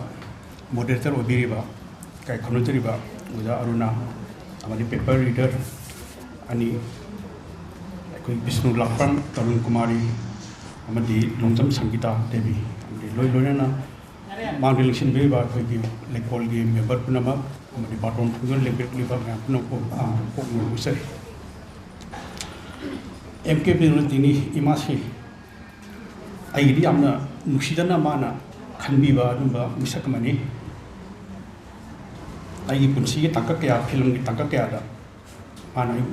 ai buthaje bidna ai da ani subai ko ki national film state ki festival to juri ga wiki adu lo na ai ma jo angang lai kami thunga bari ma adu ma se dai na ba se masibu ma anu guni mi kram panati ba kan thengnadri bani hai na hai wari to kani ma se ne adu pagre nan tirong ne phong ge da mana lobby na like to the sumagi humu wamang yamba wai kha chum mane hajan ibirami amta tadri wari ni to aduga imam Manipur bu mane yamba aroi bila thagat pi asumba lamma sira watta pa da lamma mani ya ma karoda adagi ani subrei ma siga ina yamna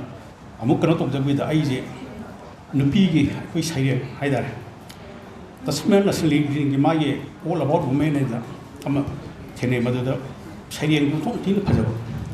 Soan jam iseng thong nupi ni be sum ai ni sum nungai ge sum hanlo ko ade ai na phong ga sum idi ka adara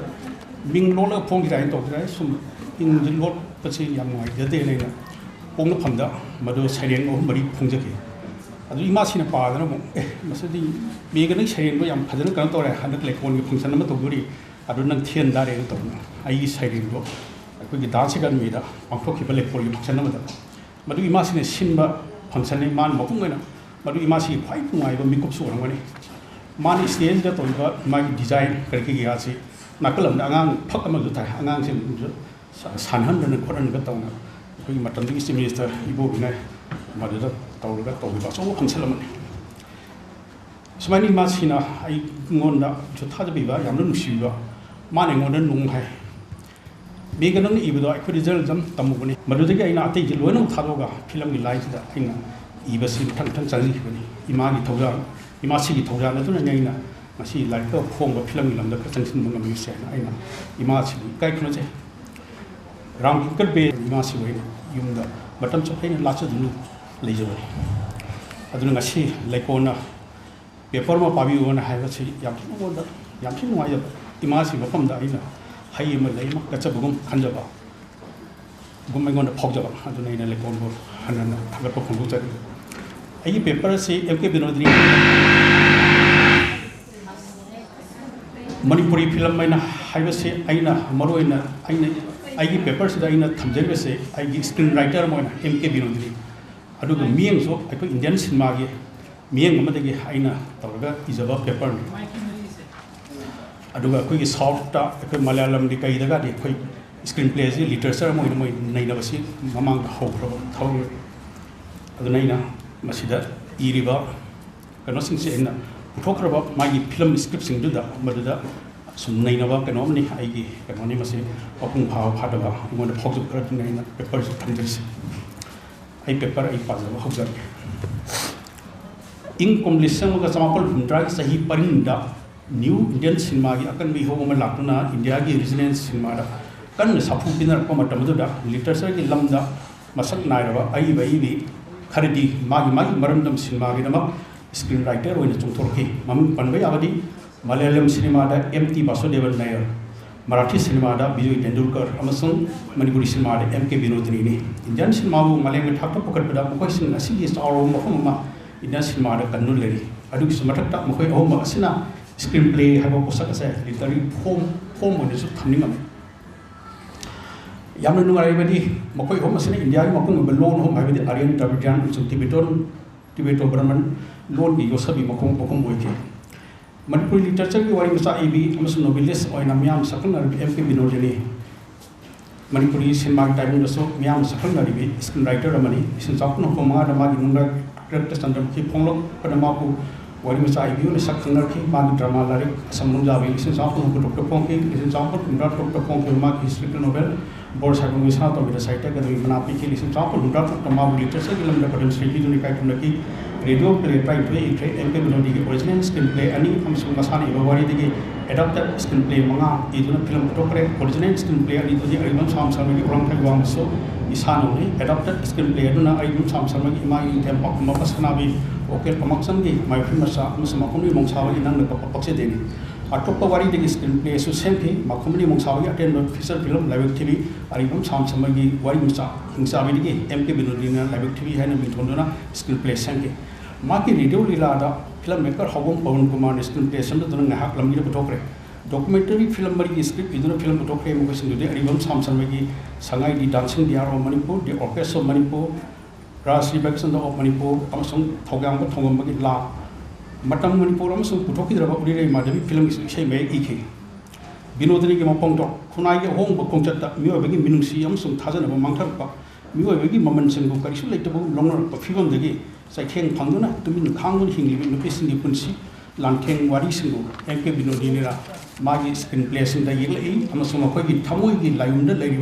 Woman Yam Krabat, Hawaii, Sakta Nore. Magi screenplay in the 18 December, dialogue, Awayukum Pazana, Pajava, suspense in the Bau, Lankan Magi Mugul, Amsung, Asam Pajava loans in the Makongo Yawi, Nupisin di Sauda, Atuiva Magunsin Utori. Magi film waris di Impal Kungang amsung jing the top of Manipuri waris ni Thai negative level of not Kisanabi amsung Pajava Machasuna Magi waris in the late day. Corruption yaning the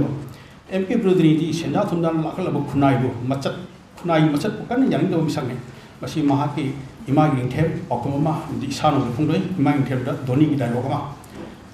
Nushida Casnido Lupina Rapa Tabosi Malia Suna Yazata Mari Mokon to Aina Panda Tana Wanonge Haibo Hajabani, Aina Lavanda, on the Taundre. Sail talk ever, Massimo de Ayalinde, and I'm coming Polungan was Toki Toki. Shano Duzo, Lenga Amorpat, King Massat Tunde,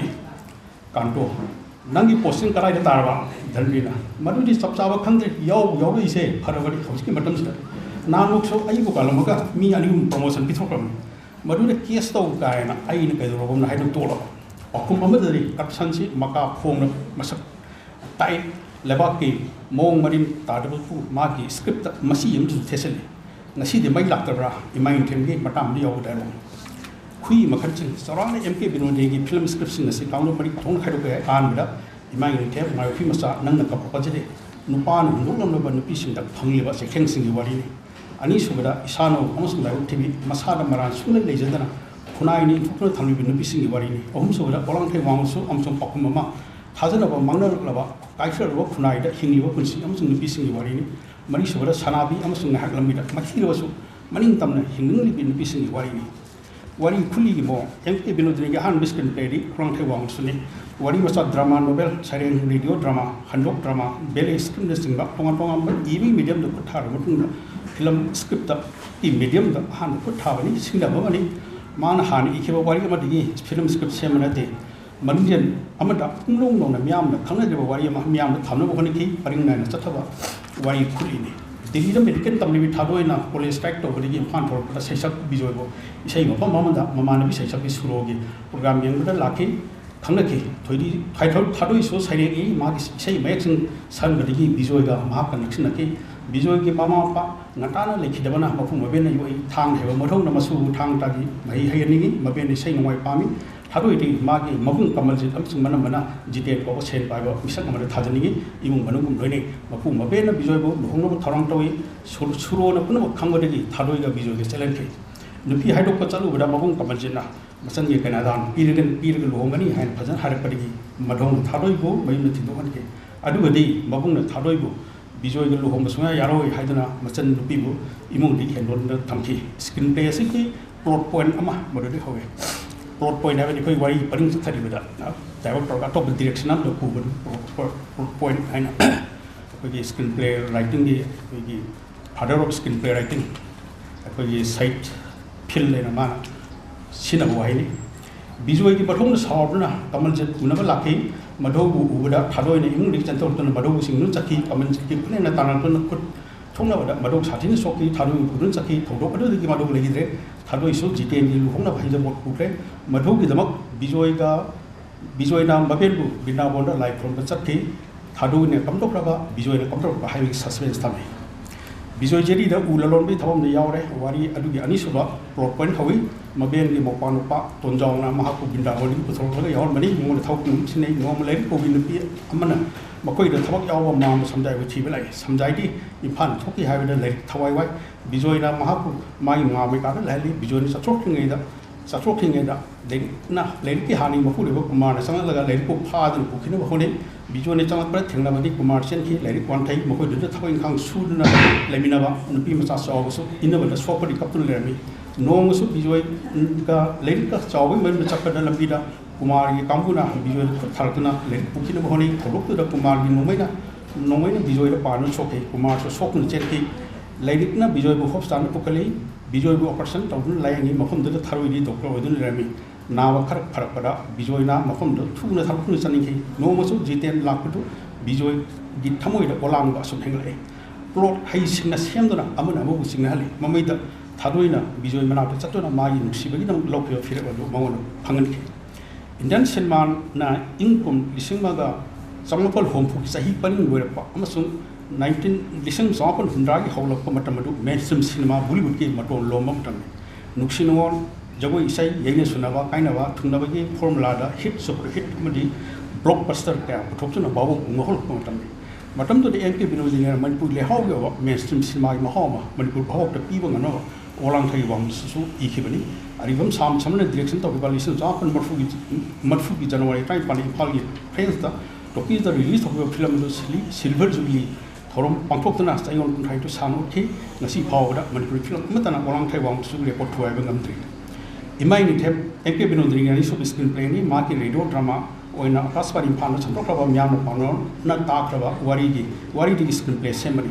radio da audio medium da miyang thamla gi ibani film dana visual da namna audio visual da miyang thamdu ibani medium ani ma kase wari ama mai pa na script semangam bhaiba se ai bi thojo ko bunni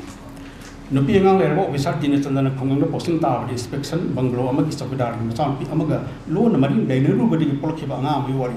ma o popona mama ru sigre ma pu bong yoi angang duna mama hangbada mapu bongna mama lakhini haidri he khumi khungam du leba school lama headmaster oina posting tarpa ojan pi amana nupa macha do thenaki thiglo bada mahaki mama pongina ba mache lo matei gi masa orami sahi longa wen tawduna ming pongna bada mache da ming pongna ba mache da pau tong bada sumda wa oigini haina mache na thau thau matei so ma pande training saki mache na mamai da angang ni yen ki unaba lakhi angang duna lakli do magi mama ni kan ki angang du udun chaki ok da masa du mama du gi achet pamari maleki imai themi wari structure so top top dhani na athapa khungama da posting ta ba chakadi ho dhani na babo ko khungama da udun chale mafam da waja gana thene angang thoi thoi upu thene chepe na duna light da kar so ma gi thoi bu dhani na tuition tawali mapu ga masu ga da lai bu dhani na wari bo khong khangni ki gandhari ki khangki masanu pi bu miro le khangra chokida du na officer dine chandra ki banakte chatuna masanu pi bu loksun mina bhai jaki officer du na phanam singe haidu nupa ma thaki nupa du na haibna ma ko officer du na sebi bani sahib ki angang do ma yajar ke haibisi madu da masanu pi du na yari ne kana lokki angang una bada masanu pi du le kidre officer du na thoi bu hanna pawu yeng le kidre wari singdo ai bigi plus back ta pangfu du wali dhani na narrator ki roles lowe yani bo yang do mo ko mi bu hanna yeng na masali le ga lore hai na khan du che thok ki bu ma kan yani ki de yani de aduna karam ni tong ni hoja gandha na tung jo pa kom de akan man kuling ba funai gi machat kuli angang du matai gi masa ne khangal ba matung de gi de ai bina papa sing bu dhani gi matung ilandre din chandra na training de gi mayung halak da ma yu pi akasni na anga am lu na tong na leram ba du ngang na thoi angang lu gi maram na ngam ki ba kawai khung gi dai du yam nu ngai watang ni ma gi dialogue ko phaje si kamai tok ye si yim gi na si nang na nga mo police bo kamai puri no yo ke na porpa kana gi machano mama pa le ro ngan mama si kre hai mapa di papa le masak khang kana no ne hai ro ngai ko ai wa hai ge mi gi macha ma yo pa hai se yam na lu ni nuksi hai de hekte yo pa ya na te hayeng tung de bera la kani law sima di solo law pam de nu hundu lo ne nduk lo no ba de ai na pam de gujar pa ne nang na khangko na te ai na hari fitaw ibu mo chule ni hayeng tung da wa kai ner kani sigum cha se ai pik thal ur bani hayeng nang ni phatta batar ka dori ba nang de na te akoi loi ni chok dor bani dhani da paw chen ko ai mong hai ke se roi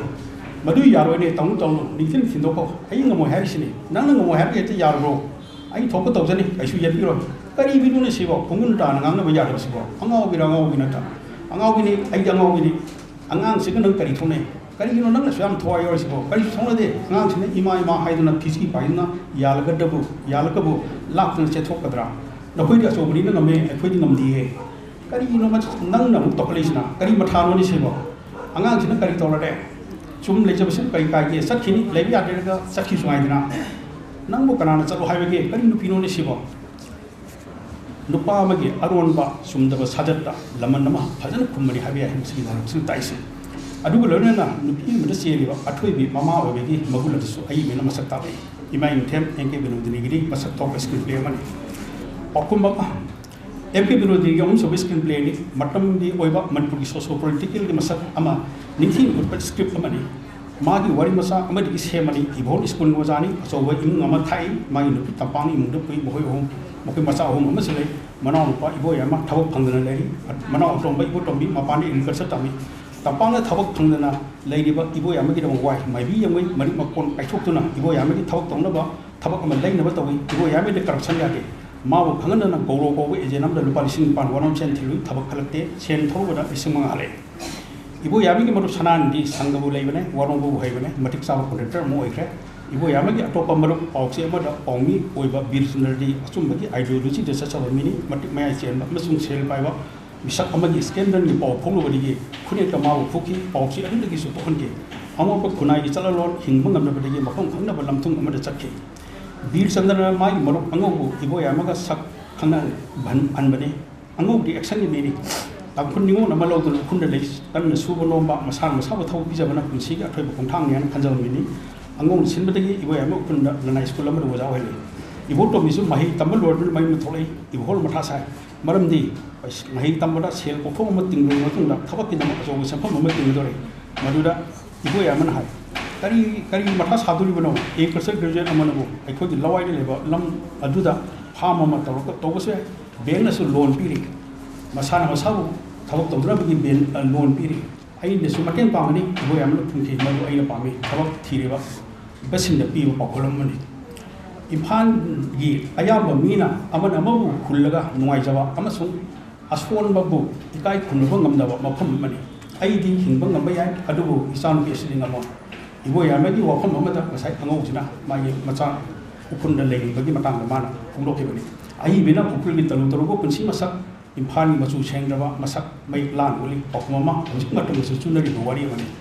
isano MP Binodini mani so script mai ni original screenplay ni dhane be kasar de ni imhan ni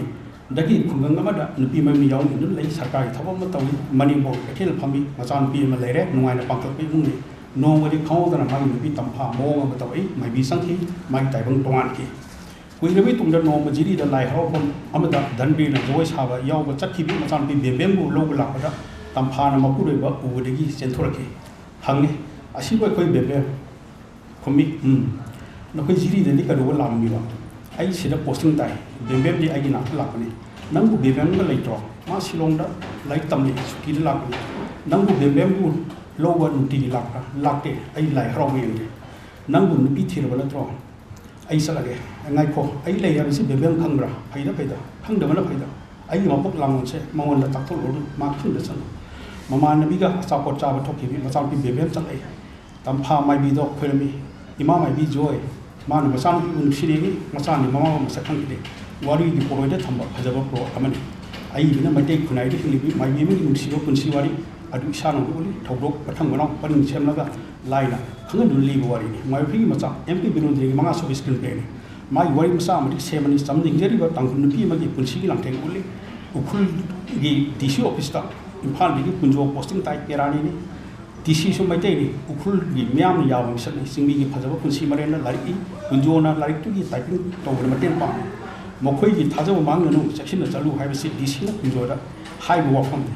punjo na lai ba adwai da tang thun imung am su khang na re angam la hotel phami ma pure ba si phai ni lan da secret manin box chanoria amasung machan pi mai pi mo khoi om le mi ne ma pure ba pension ni matang da manem sandoya na angam la ga he khanai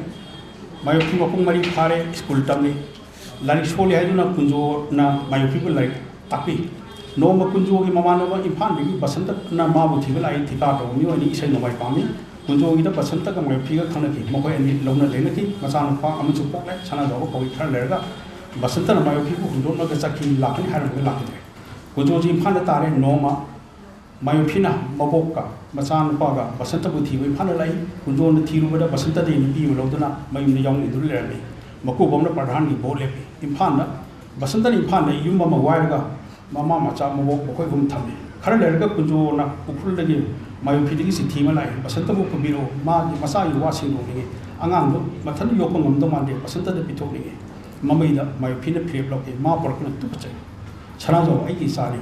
isa bu mi wo na masa bu mi wo na se matam ko be tung da sa jo na punjo si thi ma impan ni irakhe mahang after a morning Asian Games ki dama Indian represent tawdana hayi di thanu lagi hai ba pawn harau na baton ki lari ba tin graba disi sai ko ki tabi u sa mai pi hingli mai pi na mai pa sa si thi tu na wari du ho bani am sung aroi bani prospect wari ma sang du thami ai bini singmi singi aman amu thajana ba nushina ba acham ba punsi ki masak sing oli wari masakat ta disi ga kunjona ukul miam ga apa mari thami nushine basanta na mai kai amada madu chintaki mi bu thajalo ba samjoro gi mai phina victim ho adubu ma mamai da mai tikide ai bini yak ai angkun pi amagi marinja masu mai pakui wari sanabi gi screen play di MP Binodini ga frame paper sam sam gun pun seminar ni MP Binodini gi wari masal lari nungar to chandram khida sabul sanabi yaw sakhi dance academy gi artist ni impan da mayum palore khaina tuna mapan le mangi pathung sa ta saning hanba mani angang wai ni loinari mangi le sakhi u pami sakhi ni de pami de normally sakhi ma pana lun so so sabor sana bi huran mikre mangi na soine to guni an sakhi na khangi mangi mna ta sakhi wa phang na matung da sabon lu charu iku manung ma da lolam bani gi mangi na sakhi da sinar ke madura mangi na sakhi da ki sakhi nangi sana bi se khar chekhi na thamu madu khar toina mang do ri ko nuksibe ko pakbo man nam dun lo aduga wari masang sai gi sanabidadi sanabidana mangi ne sakhi gi nuksi abadu matang matang yam phajal oli amana thamban ani da tenjaina lengbai khudam ama khonang la pa amana sakhi gi luhongda mangi na dolaren oiduna mangda sakhi gi dolai du puba sakhi bu khoida jabi gi miku amasu matang amad ai bini ye sakhi ni ilu jaba karpada mangi na mangda lepkiba amasung sakhi na achopa phi na ko mathaba ko khudna khumlaga chen kiba mangi na amuk sakhi da sakol gi thogi sinamatam ju mangi na miku ama sakhi gi makut pai ki tau ke na ngamlawa mangi gi thamoi da phawriba nuksinabi achon badu ai ni uli adu sakhina lambi du re hak pa thamoi ani loina ba khonang pambi ani do hoi til lare sin wari ma chani sainin film ni ba khong do amamam adu ko mp binodini di sanabi film asi mathamoi di benje ki de no ba mp binodini ga unakhi bara wari ma sa sanabi ye phajo matang ra aina phawje du isam dan phong do sakhi gi luhong da ma ku ngau ku kin phi jaba mangi na dollar oidula mangda sakhi gi dolai du puba sakhi na dolai puri basi mangi ni hai basi magi lukham du da khangba matatu da dolai puna mangi na khalang da wakal amasong amarom da sakhi na so khalang da wakal sing do khalu da ima si di angak poi hai ima si da hai madu ima si khangau sorry thaeng da turing da to bidna masi karum kan de thoi ai poi art ke na guide se misguided guide in man hai adu bajani MK Binodini ki aroi ba kutha oi khiba magi screenplay nang da pa pakte de yaw dana di ai be sin yek lewa nupi sing gi masak sing si mapung thawa ngam lo nupa na notun chat karba nupi sing langtheng wari yaw ba screenplay de di masin ahum subani trilogy amagum imai ni the mai phi masa nang da pa pakte de mathang nau ye mar nuai ba hawni film da so masak na ro film maker among gi top ma haw film ahum si da phangi imai ni the tampak ki athapak ngami wari ni mai phi masa sing gi wari ni nang da pa pakte de impan maya gi wari ni feminist tholai wen chung yawi victim chu nongsa gum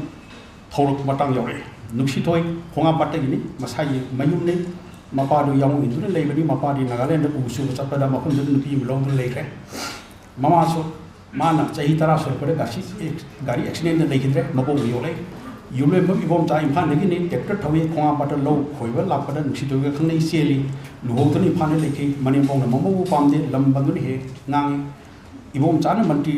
wada pe yaba candidate amagi vote ki gari thong bi rongsa phangi vote ki aing nutin gari thok da dabani na musi thoi bo mapam na matang tham hi machan pi musu leire candidate to vote ka do na manti wore manti na gari thok do ne thok do na ibom cha so manti ki quarter de leire khar leire ga di ibom chana musi thoi bo hanna phawo yengadre unaba chalu bada su unaba phangtre unabai pau tharu ba su unana ba latre machan pi mana hu bada su yaw su latre manti ki quarter de nubi aphaw bi khara ga loina na khya thung da leibedu madom chan oi madom chana sinduna court case tawi case ko mita court ibom chana nusi thoibo masak khangde masan bi bo so masak khangde hai maduda nusi thoina mathai sak laduna ibom cha tamna chongjeli nasin thinu nachawo masak khangde har gadi ai so halu simina se madom chana su changkin dun lawe hai sin thiwa nacha poktol ga nachabu machana ti hai bak ngam pa nang gu manu pari to ka he he tonga machin thiwa namngai do thajin ge case to ki wain changda chung phangani khalu batayo na ki makha tawa case ki dabak nusi thoibo magi ukil na wa khla na ba ko nusi thoide makha ta ni case to mundre magi phire phongdo ki asengwa mama pa ta labasu aron ba aran ba tar bani na karimba makhal amatana nam haduna adu mamyo du marana isa yo ko pandre ai gi pangan su nom na kana su mi pan tang na lemho du ba kunsi se le lage ima isa su nupi ni nupi wa be gi phidana pam nupi wa su phidana pam o hen gi pandam me makha da na chani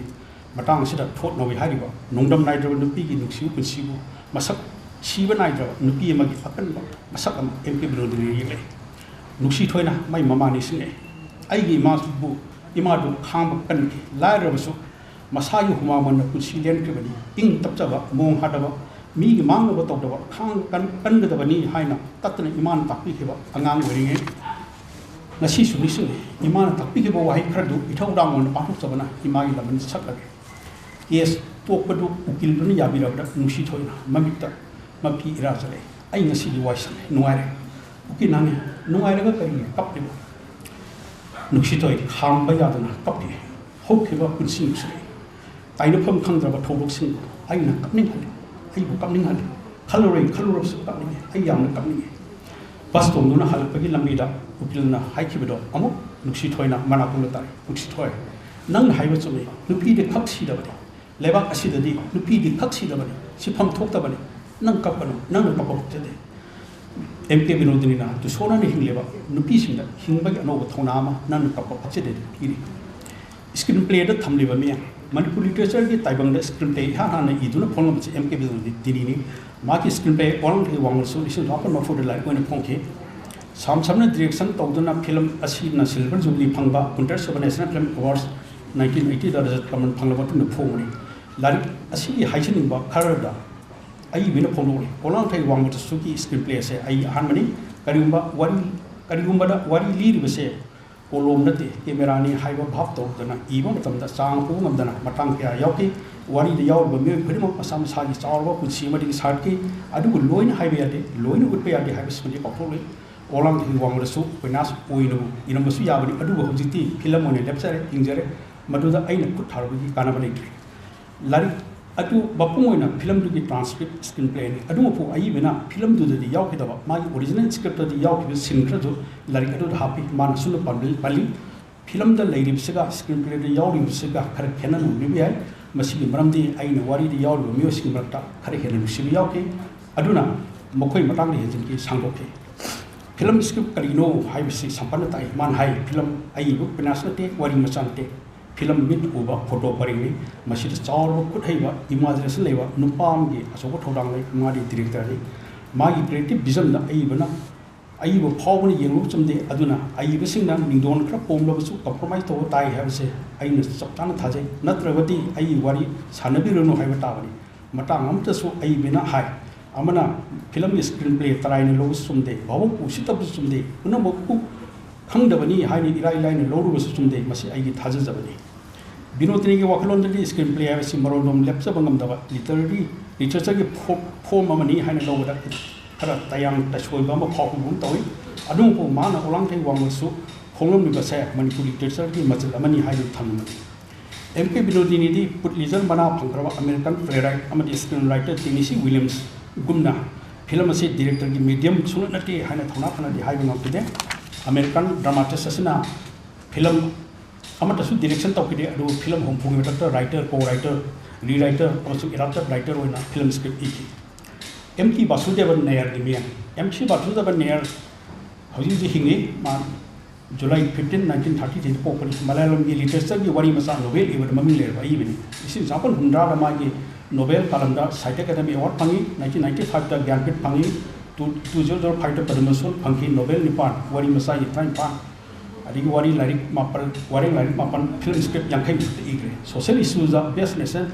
award phankiba P Bhaskar ge irun tinte atmabu isi japon upur man screenplay ni Basudevan Nair ni adigi phajara screenplay singmar amani screenplay sing sargama board of secondary education ni prastangi Malayalam subject yaw ni school tamnari adu screenplay makumadu degree level tamni National Film Award best screenplay mana phamji Basudevan Nair na phari yami mana mai phamre ma wari singdi anam bana Kerala ki khunai nar ki phajaba machasing kaithar pa kaya da miang thamduna literature ki masak ta iba ibani Malayalam cinema da script writing ki art asida so awono purkiba amadi film amagi aseng hero di screenplay ni haina lawri misakne Bijoy Tendulkar ki bian Bijoy Tendulkar 1928 da pokiba 2004 da legi da maming lerwa Marathi drama ibani isin sa humda drama ki playwriting da Sanginata Academy Award phangi 1984 da Padma Shri phangin kai thulki mani khiba drama simon da gasirang kotwan sakharam bandar maming sali my screenplay taranga irame khunai de thuli hanu sunaba later lai da manupi hak mu corruption ki thim da yana ninga o mong da highly controversial o mong da put thaba mathuna leba ibani mani iba drama ri masan screenplay sama santala court chalu ahe film da Marathi lon ke phadi phaba National Film Award Phaki Director Arvind Deshpande ni film dan Marathi cinema da new cinema ki maru hunke ma ki screenplay sing da Dr. Jabal Patel na samna Singhasan adi Umbartha direction putoki film sing loina mon National Award tunran na Marathi cinema go film ki pak chaw ba tai bang da wang thangal ki samna di Berlin International Film Festival ho utuna mali ba thak yoki sam benebal ki National Award pangki idi film sing Nisan Manthan ma ki screenplay ni Manthan ki screenplay da National Film Award for Best Screenplay pangki Govind Nihalani di National Award pangki ba magi Hindi films across amasung artist satre magi screenplay literature ki machan ni habsi Bijoy Tendulkar na uthol mi Bijoy Tendulkar asi screenplay bu literature ki machan amani hain uthol ma bisak amani Mana the last days of Sardar Patel and the Mind Players have screenplay any young like either ponky like a do wamang yamada beauty and one high film scripting matanda marodom lepang of the bogum script to the yupam with the film number matamda film script to the home of Masakasu like film the script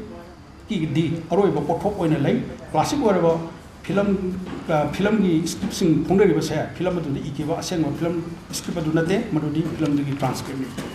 beauty and one high man either pong by screenplay ani young like I said film don't eva original script ni film ki transcript to nate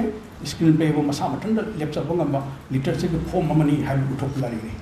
mana thajai playwright na drama even stage sound prop sina bugum screenwriter na screenplay even camera sound sina tuna masa matanda lepsa bongamba literature ki masan sem bangami apa wana su madu bi taibang changduna sairing natraga wari pawagum top literature maha ma screenplay pawada phangmangami film haibisna script amagidi aroi bo pothok ni hair gasu pothok adu sagadam ni dama script haibise blueprint amani ababa script na mahi chumna palakada ba upalama ki ababa maruni magi screenplay to the ketan meta na sada puthok hindi film am tokre samnanda jalana so isol mind pom ko ba am puthokre warwa lari ko de program ni na olang thai wang ba su ki screenplay si Manipur literature ke macam wara magi screenplay sin imagine them pakoma si seagull books Kolkata na phongba film reporterly cinema to phongre isan so samsam ni ba living shadows 2006 the phongba the phongre mk binodini ki screenplay sing asi akang ai sing na hen thana nai na yana apun ba lai am phongningi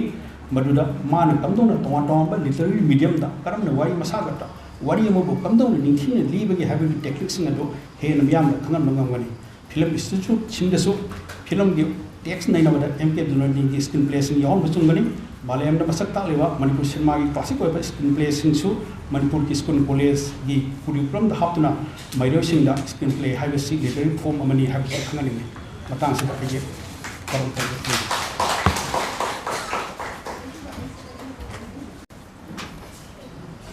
Siri Bhodhachandra kongbam na imasi Binodini gi film script ki matang da screen writer amoina imasi gi khudi magi mapong dok mieng yamna kupna nei nabi badana tana Indian panorama da Malayalam gi MT Vasudevan Nair aduga Marathi gi Bijoy Tendulkar ani gusu kusala aga ekhoi gi imasi gi padam si kayamna pak chawna lowba yamano haibadu fazana kupna thambikre mathang sidi Dr. Visnulapam Tarun Kumari na Maharaj Kumari Binodini as a fiction writer and haibasida warol khara thambina ba haijari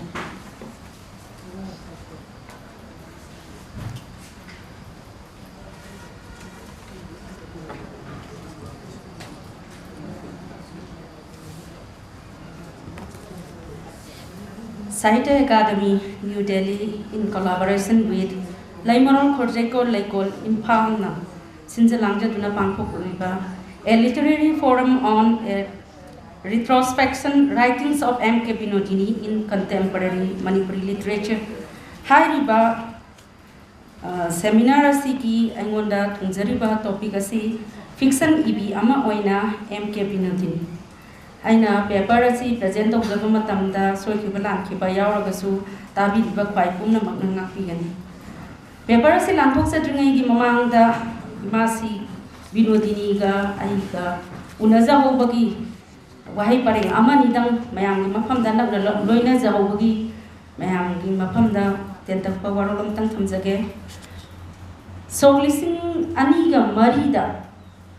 imasi Binodini gi maram da ai gi research paper si PhD thesis si ai gi mang da nengsin biriba asigi moderator biriba professor na hapam aruna gi makhada registration tok zaraba matungda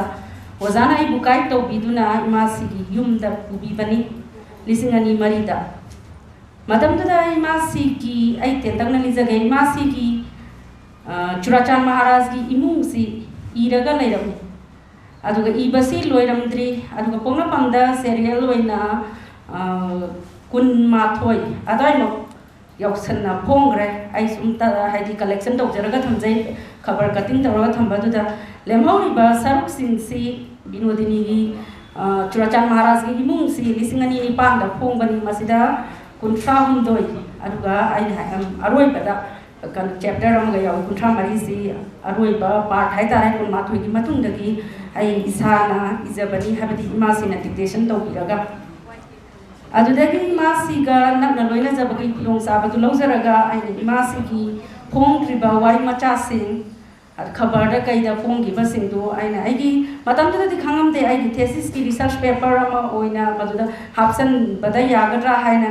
ꯍꯥꯞꯆꯟꯅꯕ ꯑꯩꯅ ꯈꯣꯝꯖꯤꯟꯖꯕꯅꯤ ꯑꯗꯨꯗ ꯏꯃꯥꯁꯤꯅꯁꯨ ꯃꯔꯛꯇ ꯇꯥꯛꯄꯤ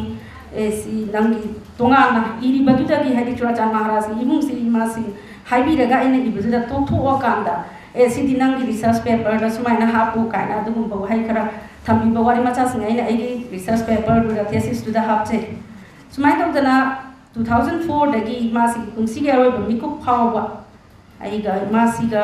ꯅꯛꯅ ꯎꯅꯖꯕꯒꯤ ꯑꯃꯗꯤ ꯂꯣꯏꯅꯖꯕꯒꯤ ꯇꯥꯟꯖꯥꯗꯨ ꯂꯧꯖꯕꯅꯤ ꯑꯗꯨꯅ ꯍꯥꯏꯔꯤꯕ ꯋꯥꯔꯤ ꯃꯆꯥ ꯅꯨꯡꯒꯥꯏꯔꯛꯇ ꯆꯟꯗ꯭ꯔꯃꯨꯈꯤꯁꯤ ꯃꯁꯤ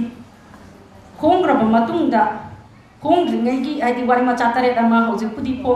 ꯐꯣꯡꯗ꯭ꯔꯤꯉꯩꯒꯤ ꯃꯃꯥꯡꯗ ꯂꯩꯅꯕꯒꯤ ꯈꯨꯗꯣꯡꯆꯥꯕꯗꯨ ꯑꯩꯅ ꯐꯪꯖꯍꯧꯕꯅꯤ ꯑꯗꯨꯒ ꯂꯣꯏꯅꯅ ꯍꯧꯖꯤꯛꯇꯤ ꯋꯥꯔꯤ ꯃꯆꯥ ꯕꯤꯅꯣꯗꯤꯅꯤꯒꯤ ꯍꯥꯏꯗꯅ wari baca terampan juga tariat juga punna kuntaruksi kongre aigi paper dan foksar pumna magna khangnare Binodini kanano Manipuri sahitya da mahang kari kari dan taurami punsi gi angan basar tai hauri khiba ihulbu namthaduna matam khara khaktani thamluba ingel thagi nongju thana imai pana chelaklabada phathaduna thambang ngamdraba pukning ihulna namkhaiduna ichel phangna chelakpagum humpugi matamda ai bigi kalamdagi thingamdra sapu ka loina na thoraki nungairakta chandramukhi makhal mathel machu kaya gi wari singhul ga loina na oirakhiba nungairakta chandramukhi Binodini gi ahanba khuthani hairiba wari macha gi lari asi solisingam chamapan humpu manga da fongduna Manipuri site da wari macha gi chelna masamaring phanna irong phangna chelakpa matamda haibdi lisingam chamapan humpu dagina humudra pa manunda wari macha gi kalada no ino da mahaptuna apa basingi pugning amadi thamoi busumaki wari macha tarama pal yaw banungairakta chandramukhi amadi ai bigi phone driba wari macha taret amaga hapcinduna oirakpani wari macha Binodini gi haiba wari macha gi legacy Binodini gi nungairakta chandramukhi haiba wari macha tuda yawba amadi magi phone driba wari macha taret tuga punjan laga thim mayamda thamjage mina icham cham na ngauna faina leiba wakal khanda maman ba nupa ama oina ubiraba nupa ama gi thamoi da phawri yamna thajadana lotuna leiriba macha nusibagi masala tuni nungai che chandramukhi ta ulibasi mama oi bising tana mapa oi basingi mafam dasu macha nusibagi lu chak sana phawai ha batu li atoba ki tamata wabi ba amadi ni awa ba da minusi pokpa thamoi hi oi ba masakta yum pham oi duna sagat pa wari machani dolai tongbi ki su wai ku pubi ki su jatina da bami oi ani ki kham theng na wang ga thak ki nungsi bagi masak Meitei ningol thambal amadi pangal pakang asman ya nungsi wai thung na ki bagi wari thambal wari macha da utli nupa na mayai le pachana patha ki khubang nungdagi nanthok pangam dana matam kuina wana lerak laba nupi ki punsibu ai bigi nung phau ni yeng bangamba thauraba midyeng ni yeng duna puthorei nupa gi damak ta kathok laba nupi bu nupa na laina loba awa bataraba nupi macha gi thamoi bu amaka su sana pot kumna sanaramba nupa gi matau utuna durga gi punsibu raspurnima hai ba wari macha sida yeklei phata ba nupa ga yuman punsida khongdaru badegi lekha tarakpa mikha thani hingba tarakpa masa mathanta marom tom lepcha bangam da nupi gi awa ba phimam ni masaka duni nanga unaram drabati hai ba wari macha sida pulis mangtharakli ba Manipur culture amasmi tradition yokat pa pamjabagi thimda ai bina miyobagi punsida thengnari ba awon ba kaya aduga loinana ari baga anau baga ani gi langai da samnaba ngamdana leiriba culture amadi tradition da honglakli ba masaka du utpani shur wari macha asga isai gi jaga ta thongthangnge na nilambi tamphai be mana honglakli ba matam gi awal da upai leitana pamjaba sur gi pomna ahang ba malang da tinki ba masaka du basanti gi thamoi nungda lairamli ba maka phong da nungsi ba gi masaka du लाइरबगी चंथेंगना कनखिबना चही मरी चुपना कना खंगहंदना लोतुना थमलमगी बसंतीगी नुंसिमिनो हारिबा वारी मचास मपानरोंगी युम्बानबगी चनबी ngangnanabagi damakta ahal oiraba parijatna takhelei gumbi thamchabu lokhi nupi bu thawai pandaba thawai yaudaba posakhumna lobadagi nupi gi punsida phangliba chaina kholsing magi imaton hairiba wari machasida ulei nupi bu mapuroibana thawai bidaba nungsibiba watpa janmi mi eng biraktaba nupi gi thamoi gi apama masak khangbirataba indri gi apama phangdabadagi oragliba miyoibagi nungda phumduna leiriba hongamdraba waba utnanaba honabada chanabi wangma lana urabi miyoi lamsatki miyoi machakki wangmada leirabi amagi saktam sagatuna thamachagi thamoida phauriba thamogi oiba masaga utnanaba honare sona samnaba yadraba laina amana naraba macha mama mari matana inthopiraba Vaisnava mana changja fam leitabagi wana nabadipta sairang fam lauduna bidona kana leitrabagum punsi bikam nakhibagi masak chinaram bawari machada ule sanakya mani snada magi mon makhada phi anga mon manungda phi anga ba man punduna yauri balu pachahum madu Rishikesh Haridwar na jingbada kapiram na basinakhi Thaurani man wari machada khunaina lana pauthok pirabi aseng manusibagi mapam phangbu ngamdrabi hana nupa nambirabi Thaurani tumbi punsigi awa poloyeduni mabung mopagi wata dana tomsagi damakta lebluba tumbigi thamoida kana khangandana phumduna thamliba nungsi chaina duna pirak pachai the amadi nupa oibi singna nupi oibi singmu thawai bidaba namthak tawbiba kayagi mutchinduna Thaurani tumbigi saktam sagalappan aigi thau trabai tuplalu wari machada tamthiraba lain chaina phanglaba tampaki pungninda phawriba chaina unana bahonare ahanba amadi ani subalanjauna mapuroiba amadi machabu mathanungdagi setuna pubiki langi machakna maiwairabi tampaki thamoida bharat china gi langi damakta lanthengnariba lanmi singi furit khomluna ba haibada tampaki thamoida lamangi maira churukhiba masakadu Ustad ji hairiba wari macha sida yauriba ai hairiba misaga sigi angangoi ni punsida tasengna thokhiba thodok ama ningsingbagi warini konung manunggi punsi marel utpaga loinana miyoi bagi angangoi ni punsi gi tangkapta afafata karimata khangdana isam samna nungaina lenkhiba punsi gi tangkap wari macha kesapti sana hairiba wari macha sida miyoi bagi punsida thengnakhiba icham chamba thodok macha sing adu matam kuirabagi tungda hangarna ningsingluba amadi thengnagani kangdana mu itha thajadana noma thengnakibagi wari leibayon bagi maridagi khangnakhiba chanayon ba kesapu kesri bu matam kuinagi matungda amuk hanna ai hairiba misak asi gi laikai gi manang pa bihari na purakpa chana kanghau ki khongul liru badana hongna na thengnakibagi wari sari pareng yauriba wari liriba misakasigi punsida khwaidagi ngak thengnakhiba angakpa nupa amagi wari amadi mahaki punsigi masagadu utnanaba honabani wari ase flashback to utna Colonel Tamas ki thamoida lona thunna leiriba nungsiba bu sang puduna thamba ngamba amadi mathau masak khangba du nungi nupi hairiba wari macha sida yam nungsi chanana laira jarabasu ingna chikna leijaramba imphal gi masak matau bajabi nupi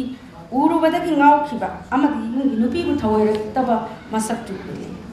aduga ai bigi sago sana bi hairiba wari macha sida uribasidi matong utraba mangi gi thamoi yu masak aduni mina kinaraba hangoinaraba tawangam traba uran bata mangi gi thamoi nunda kana khanghandana lona thupna cheliba nungsibagi chelbudi kana sukhungi de asuna sakhi gi mafam da mahaki aseng nungsiba khangbi da bagi warowa thamoi gi ningai kaya khanghanna bagi damakta mangi na sakhi koi gi sago sana bibu thawaina huran ge haidu huran ki lamandagi lainban haidu wari machada mapuroi bana thawai bidrabi inthokpi rabi ngambi tona mapuroi ba wairiba tolal tolai pa bagi mafam da laman khumning bagi kalak penaning bagi singnaba ama lairiba ngambi ton gi thamoi gi masak utpani mahaki laman khumning bagi wakal adudi mapungwana ngambi ton pangthok pangamlabasu laman khumli bagi mahi oina ngambi ton gi thamoi da laiman moiduna lehauki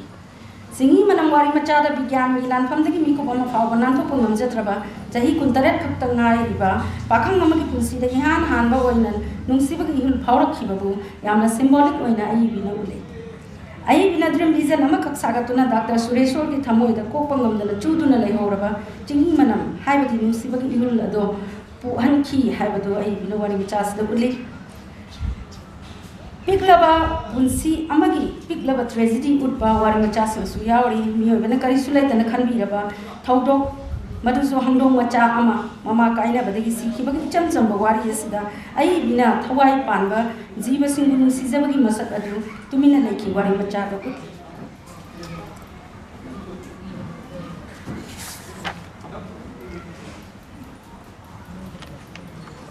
मियोबगी थमोगी मसक उठपा मिनुसी उठपा वारी मचा सिंगी मनुंदा अखोगी पुखरी मचा हाइबा वारी मचा सिसु अमनी नोमगी तेक तेक सुजन नोमजरगा cell तांजबा सिनमी सिंगी दमक्ता वारी लीरिबा मिसक असिना मथवाई वाजबा मतौ अदु उदि नोमा थबक सुजगे हाइदुना लाखिबा नुपा अमना पैसा हेंजिना लौरगा चखी कुइरबगी तुंगदा नुपा अदुना अमुक लाक्तुना यामना उपाय लेतना फिबम सोकना लागलगा महाकी वेबाना एकी पाव कया हाइरकी थबक सुबया बसुजगे हाइरबदा वारी लीरिबा मिसक असिना महाकी दि थबक सुना नबा लेते मीगी दहंबी के हाइकी असुना नुपा अमगी थमोइदा नुपी अदुना नुपा अदुगी थमोइदा नुपी अदुना उटपी खिबा मिनुंसी अमदि पुक्सेल चावबा मतौ कांगोमदना लेहौकी असुना पांगना सुजरगा हिंजरिबा पुंसी सिंगदा मिनुंसी पोपा मतौ उतुना सिनमी सिंगी पुंसी की मसलकी इम्फाल थुरल की ता मचा हारिबा वारी मचा सिदा मयांग लेबाक्तगी लाकबा दोबी ईश्वरलाला मदि महाकी मचानुपी रामदुलालीगा लमदम सिगा लैनरिबा थमोइगी ओइबा मरिदु फोंदोक्तुना उटपनी इम्फाल थुरल अमदि मखोगी पुंसीगा लैनरिबा मसक अदु ताक्तुना लैबु लैमनरबदी जाति धर्म लोन खेनबगी मसक लैते हाइबा उटुना मणिपुरी कल्चर की मसक यावसंग कांग तर्पण उशोब लाइधी नमावली यावसंगी चेंग नीबा पैसा नीबा कांग केसी चाबा तर्पण उशोब चाबा तखेलै नचिंबा संग्रई नचिंबा आदि वहाई सिंग पंदुना वहाई खजिक्तना खुंगोपा आइतुगी इम्फाल थुरल वारी मचादु फंगी अरुगा आइकोगी मैतैगी यामना थादोकनबा याद्रबा इंडिजिनियस फूड की मतंग साइद इरोंबा उती पकोड़ा चिंबगी वहाई अममम खक हाइरगा यामना अर्थ लैन फोंदोपा थेंगनै ताबंदु हाइरबा वारी मचासिना मिरोल चाद्रबा ताबंदुगी पुंसी पोलोगी मरमदे इबनी वारी मचासिगी प्रोटागोनिस्ट ओइरिबा ताबंदु वारी लिबा मिसक असिगी युमलोन नबदा हे हेक लाकपा मिरोल ताद्रबा अंगावबन महापु मयामना कोइबा पुबिनी हाइजिनदुना थबक सिजिनबीबा उबदा नुंगाइतबा पोक्तुना अंगावबा सिंगी दमक्ता मिनुसी उटपा वारी मचाना नोंमया चंगबदा कर्फ्यूगी मतमदा स्ट्रीट लैम्प की मुसी मुसीबा मंगालदा सिफाइना खांबा यादना फदी फरा कौता अहांग मयाम पुदुना चेनबगी मरालदा मिरोल तागबा ताबंदुबु खुबीदुना काप्तुन हाकी असुना आई बिना मिरोल ताद्रबा ताब अंगावबा ताबंदुगी पुंसी अवा परोय बुतुना अपाबसिंग मिनुसी पोखल मखोइसु मिनी मियोइबा अमोइना मियोइबा अमा दा उटफम थोकपा इकाई खुमनबु उटपीदुना मखोइबु नुसी चानना लोइना बिगदबनी हाइबु खोंफम मतंग सोइखिबदा नुपी ओइबिगी पुंसीदा मथंग मथंग सोइथरकलिबा कया दु उटननबा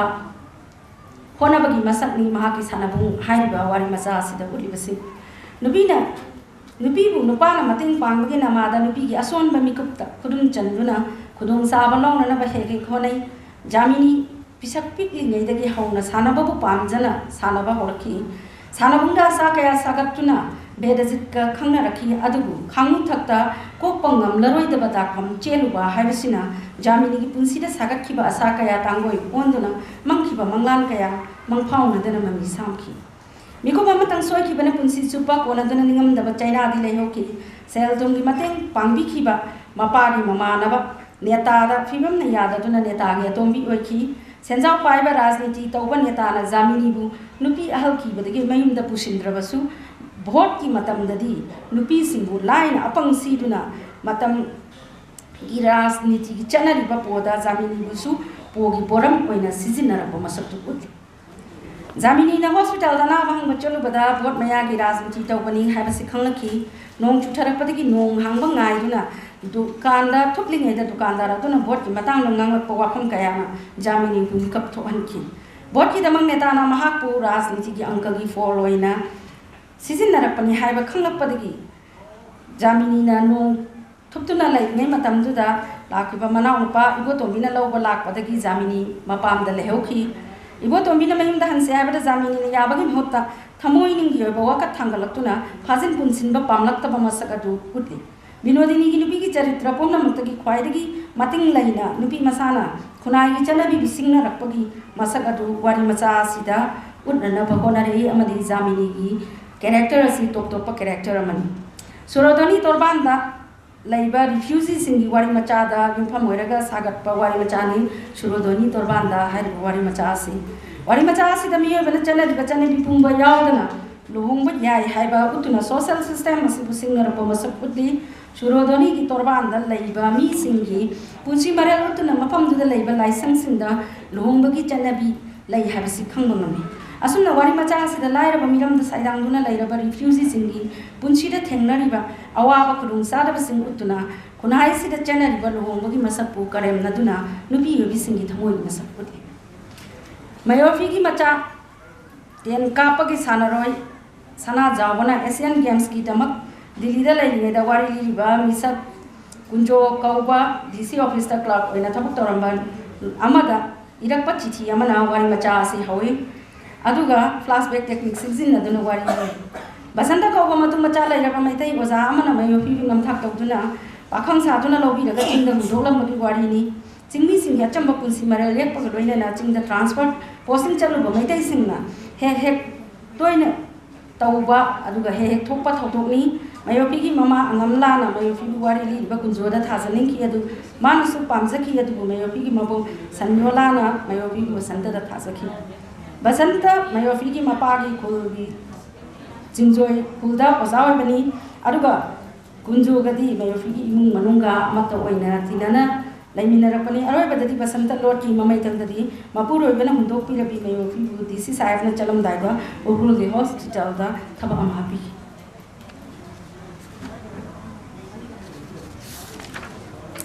Aibina Maki Warimasa Sida Udungiba Sindu Susina Mutang in Sinjarake, Aibina Mapung and Uningi the Mapa, Weba Singala Riba, Machano Sibagi Masa. Atop of the Matawabi ba, Jad Bizar Kaitaban Siba, Nupana Nupi Line, Loba, Upadi Chalak, Laibagna Nataibi, Nupi Singi Punsi, Laira Rabi Lukrabi, Mata Basanti Tamo, the Lord Liban Sibagi Masa, Mapuro Benatawa, either of Punsi Masa, Shona Samnabaya, the Bagi Pipamno.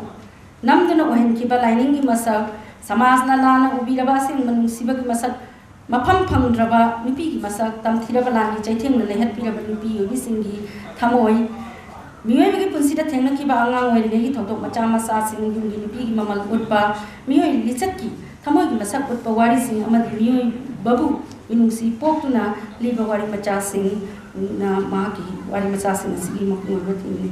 Binodini gi mijeng tongale mina kanana su thana bidraba mioi kya gi punsi gi saktam yek pana ai bi khwai gi pamjab khuyek ni sana ko nung de poktuna chawlok lo su michang sing gi punsi bu thawai tana yaksa duna ai bi gi punsida thengna rakhi ba mioi kya Kalagi machu sangduna maruchang na puthoraki mahaki wari macha gi lariga sida nupa nupi na ba nupi masak takpa nupi na masagi punsida hangat na yenglaga nung phau na masak khanglakpa urakpa masagi punsida thengnarakpa kaya adagi sagalakpa nupi gi masak uti mathangda Binodini gi upanyas bor sahib ungi sanatombi I papers yamna sangi gadra haidana kan duna khara samjana pasare borsai bongi sana to bihari bo panyas asi inso lisingamaga chanipan marfu drama thoida Manipur itihas da paidigi hena laibak thiraba tangkak amada Manipur bu British na lausin dinaning tamba mangbagi ningdon pomningai character Bhodhachandra Maharaj gi mazai be masana to bina Manipur gi political agent Major Maxwell the Jata Kiba Karino. High Wahang Sigi Paukum that way Kibani, Borsai Bongi Sanatulis. High Wahama say Bina Maki, Ladigasi Wahu Doctor, Panduna Tambirami, I quote Tawzaro. Upanyasa Sigi, Maruba Tim. Bhodhachandra Maharaj Mazai Masana Tombi Konung the Manitam Horatuna, Punging Yakan Masakti, Amadi Tingam Drava. Pungning hulna laita han dana handraba ingaw na horap in kimachani mata chawa yenguna sanakya masine sana to bibu no maite manik chanda thazaki Bhodhachandra Maharaj na pambal ta duna Manipur thadok tu chakki bada sana to mi ki thamoi da phongam draba awabagi chaitheng phangki upai leitana miram da changsa fam lawduna laikraba mapabung gi damak ta karisu tawba ngamdabagi maichak nungnang ba kaya sana to mi ki thamoi da fauki chana to mi ki nungda faur ba maisa Mapuroiba Manikchana Kankide, Manikchanga Maga, Kaidonunda, Mui Adi Tamogi, Mari Lena Kide, Adu Matamaduki political agent, Mactualna, Sanatum Biga Kanga Duna, Sanatum Bigi Puninga Bamba, Madia Sonba Masak Kanki. Tamogi Liching Pudana, Sanatum Bimasana Yana Mapuroiba Manikchangi, Maimdaki Makona Tona, Mactualgi the Chatki, Mamai Tangda. Mactual na Manipur hadok tu na mayum hankraba matamda maramdamgi nungsibana punduna sanatombi matu machala iraba Mactual di matu ningam kide adoga Manipuri samaj na jat taraba sanatombi budi ke dong ngak pi kide Mactual na Manipur hadok tu na chat khiba ikui dena mai chak se labi sanatombi sagol banne pramel jor lairak da laiba yum amad nongka khi adoga mahaki aroi ba mathong mangam nupa ama ni na thabak ki thabak oina pangthok Bhodhachandra Maharaj ki mazai masana tombina kendra binju oiraga maki akoi beda miyam na hana mamutta na khangnaram daba ningthou konungi top masa punsi maral ningthou macha singi marak damuk na ba rajniti ki lautu na ba nga mathau singi tharum tau na ba sayon nya malai masi singi mathau na ningthou mazai be masingi micham singi mana da punsi minai mission singi tongan ba sangsar harau kumai samaj ki masak ki chakcha matam da hinamba mi singi waklon thajan da bi wangang sangam konungi hauna lon chat thogalon jing bada ai bigi kalpana gi yeng na pa ba singi mangda sangsang na wan bangamba dumba ai bigi kusen Bhodhachandra Maharaj ki mazai bi masana tombina bor chahe da onguna jata ki basi upanyas ki yanglen saru oibata natana itihas ki lamai da me lana laikhraba chaitharo kumba bada matam digi miyam na tukachana hangoi dana lawla ki ba kamngai leita ba thodu amani hai na irami court taramani ni yimse kaisa Sri Bhodhachandra Maharaj ki mazai be masapam ningol na pokpa sanatombi du bor sahab na lawe anko Binodini ki bor sahab ngi sanatombi upanyasta phongruk na bakona ri banupi maning tamba wakhal madi puna mona tukachana lawna raba sanatombi ki nusiba ki masak putok tuna ai bigi kalpana na sagat pa itihas ta phangdaba sanatombi ki atopa saklon amani Manipur na mikha pon bagi ningdon pom na leiringai yakna bagi mokta minai wai bagi pong saraba i ki manam kok ringai Bhodhachandra Maharaj makki mazai be sanatombi na yakna ba Major Maxwell da jat takhi Lamian biningol asigi hatak ta Manipuri singai kai firu khumki mazai be sanatombi bakna kari gi jat takhi banona ikui driba matam da thok ki be itihas ki thodok oi bana itihas pu ningsing ni basing na khangna hangna ba wahang sigi paukhom amuk nawhong na karam na hingalaki haibisi matam amagi Manipuri samaj na tinsi bai sin ki baning thong machanupi asibu ai bina thamoi gi marep yaw na changsin duna wahan topi na ba khona rai tamngam draba miyoi lichat ki masak ma ki wari macha gi saklon da yek pa hokrabasu hena mapung pharak khibadi miram sat ki sanatombi gi anu punsi gi masak thirak pate उपन्यासा सिना कोली बसी मैसना महारानी कुमुदिनी चंद्रकीर्ति महाराज मजाई मोसिंग कंगला फंबालदा तोंगबदगी न British शासन मखारा yellow फबी सनातोंबी न चैतेंग फंगलबी सनातोंबी ओयरपगी मतम दु फाव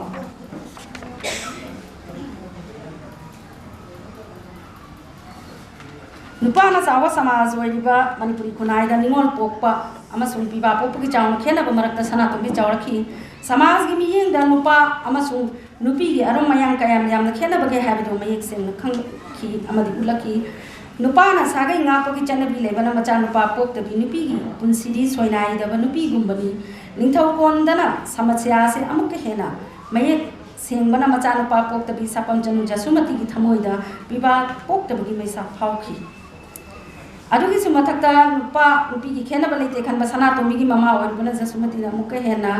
waki ningol amadi bibai khena mayek seng khaidok liba konungda kangla phambal gi hat leiba lukoi sana dagi ningol sana tombina karisu han thai hain khan ki bisa piling ai de hamna ningol biya gi khena ba khang dana sana kya masi gi miyang makara maling tamna chawar ki bi sana tombi ma pa bung na ningthou khubam dagi ta khraba matungda ningol biba gi khena ba mayek seng na khang sana tombi ukan oirami maisna maharani thukre mana kwai dagi ningsi jaba ma pa bung Bhodhachandra Maharaj ningthou khubam dagi chingthabi kre matang asida biba Oktabi mama jasumati gi awaba sanatombi da phawraki mahak piba natte lokoi sanasum natte aduna mapabung gi damak mambung ding ngam khite zara sida sanatombi na mapuroi ba manik changi yumda nung da maisa pumba phajin phunjin na ba kolaki Kolkata da lalong ba toina chakpa mapuroi ba manik chana mapabung pau lobi rak na ba haizai adu lobi rakte khongchat kya chakra basu rajniti gi chanai na ba da yaw ba pam da ba manik chana sanatombi gi wa ba khoijang na taru da bana Bhodhachandra Maharaj ki pau purakide rajniti ya sana mami samlak labda ning bakaira bi Sanatombi na yum panbada pung thinjina na bakkan na honaki yum ki kolom da chak thongduna pisalon cha tawduna wai taiduna kaitharak laba naitom tarak laba warau bana pik than laba taina fam khangdraba pungning ya saw bu phatha duna laksin na bakone lalon bata pu pamjaba mani chana Sanatombi ki nung da khali bo akal lamadi ma ki thamoi da phawr ba chaina khangba ngam khidaba na maram oiraga samnatraba thamoi ani gi ahang bana makoi ani kaina na bagi maram ochi nubi oina polo bagi awa bata natana mikha pon bagi mi chachu Sanatombi na khangki mikha pola ba matung mayung kolum kanga da ihan han changbada kanga sa leiram da bada Sanatombi thamoi kai ki Sanatombi ki thamoi da humduna leiram ba nungai da bu British ki achawa sakti gi mihut oiriba Maxwell da America oina kapthoraki aduna ahan boina Sanatombi na British ki lengak sasan da singna rakba ni masakadule asuna उपन्यास Maxwell amadi Sanatombi anigi thamoi gi ching adu ai binabun na bokonai aduga dharma lon jati gi khena ba thamdana athing ba pumba lanthok tuna Sanatombi na jata ki masabi aduna Binodini gi bolshai ongi upanyas asida ai bina thoidok pamiyeng na Sanatombi gi masakku nupi ama orbuna namthabi ba utpa loina na nupi ai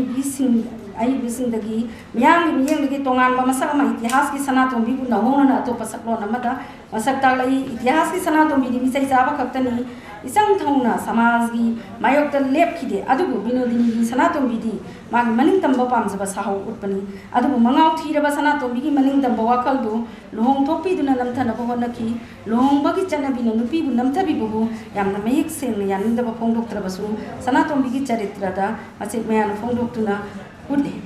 mangau thibi gi laksin da bu paisi nupi gi di mayum palan bani kana go manupa amana laksin bani system amagi makhara Sanatombi bu su masida taki akan manupa ro songdo oiram badagi Sanatombi ngagi mating phangkide iroi loi bada Sanatombi na Maxwell da lairaba matung da loilam lainga ki sapu du thenglaki aduga sutho sahib ki bangla mai thaba ki matang da Maxwell na ai Manipur ki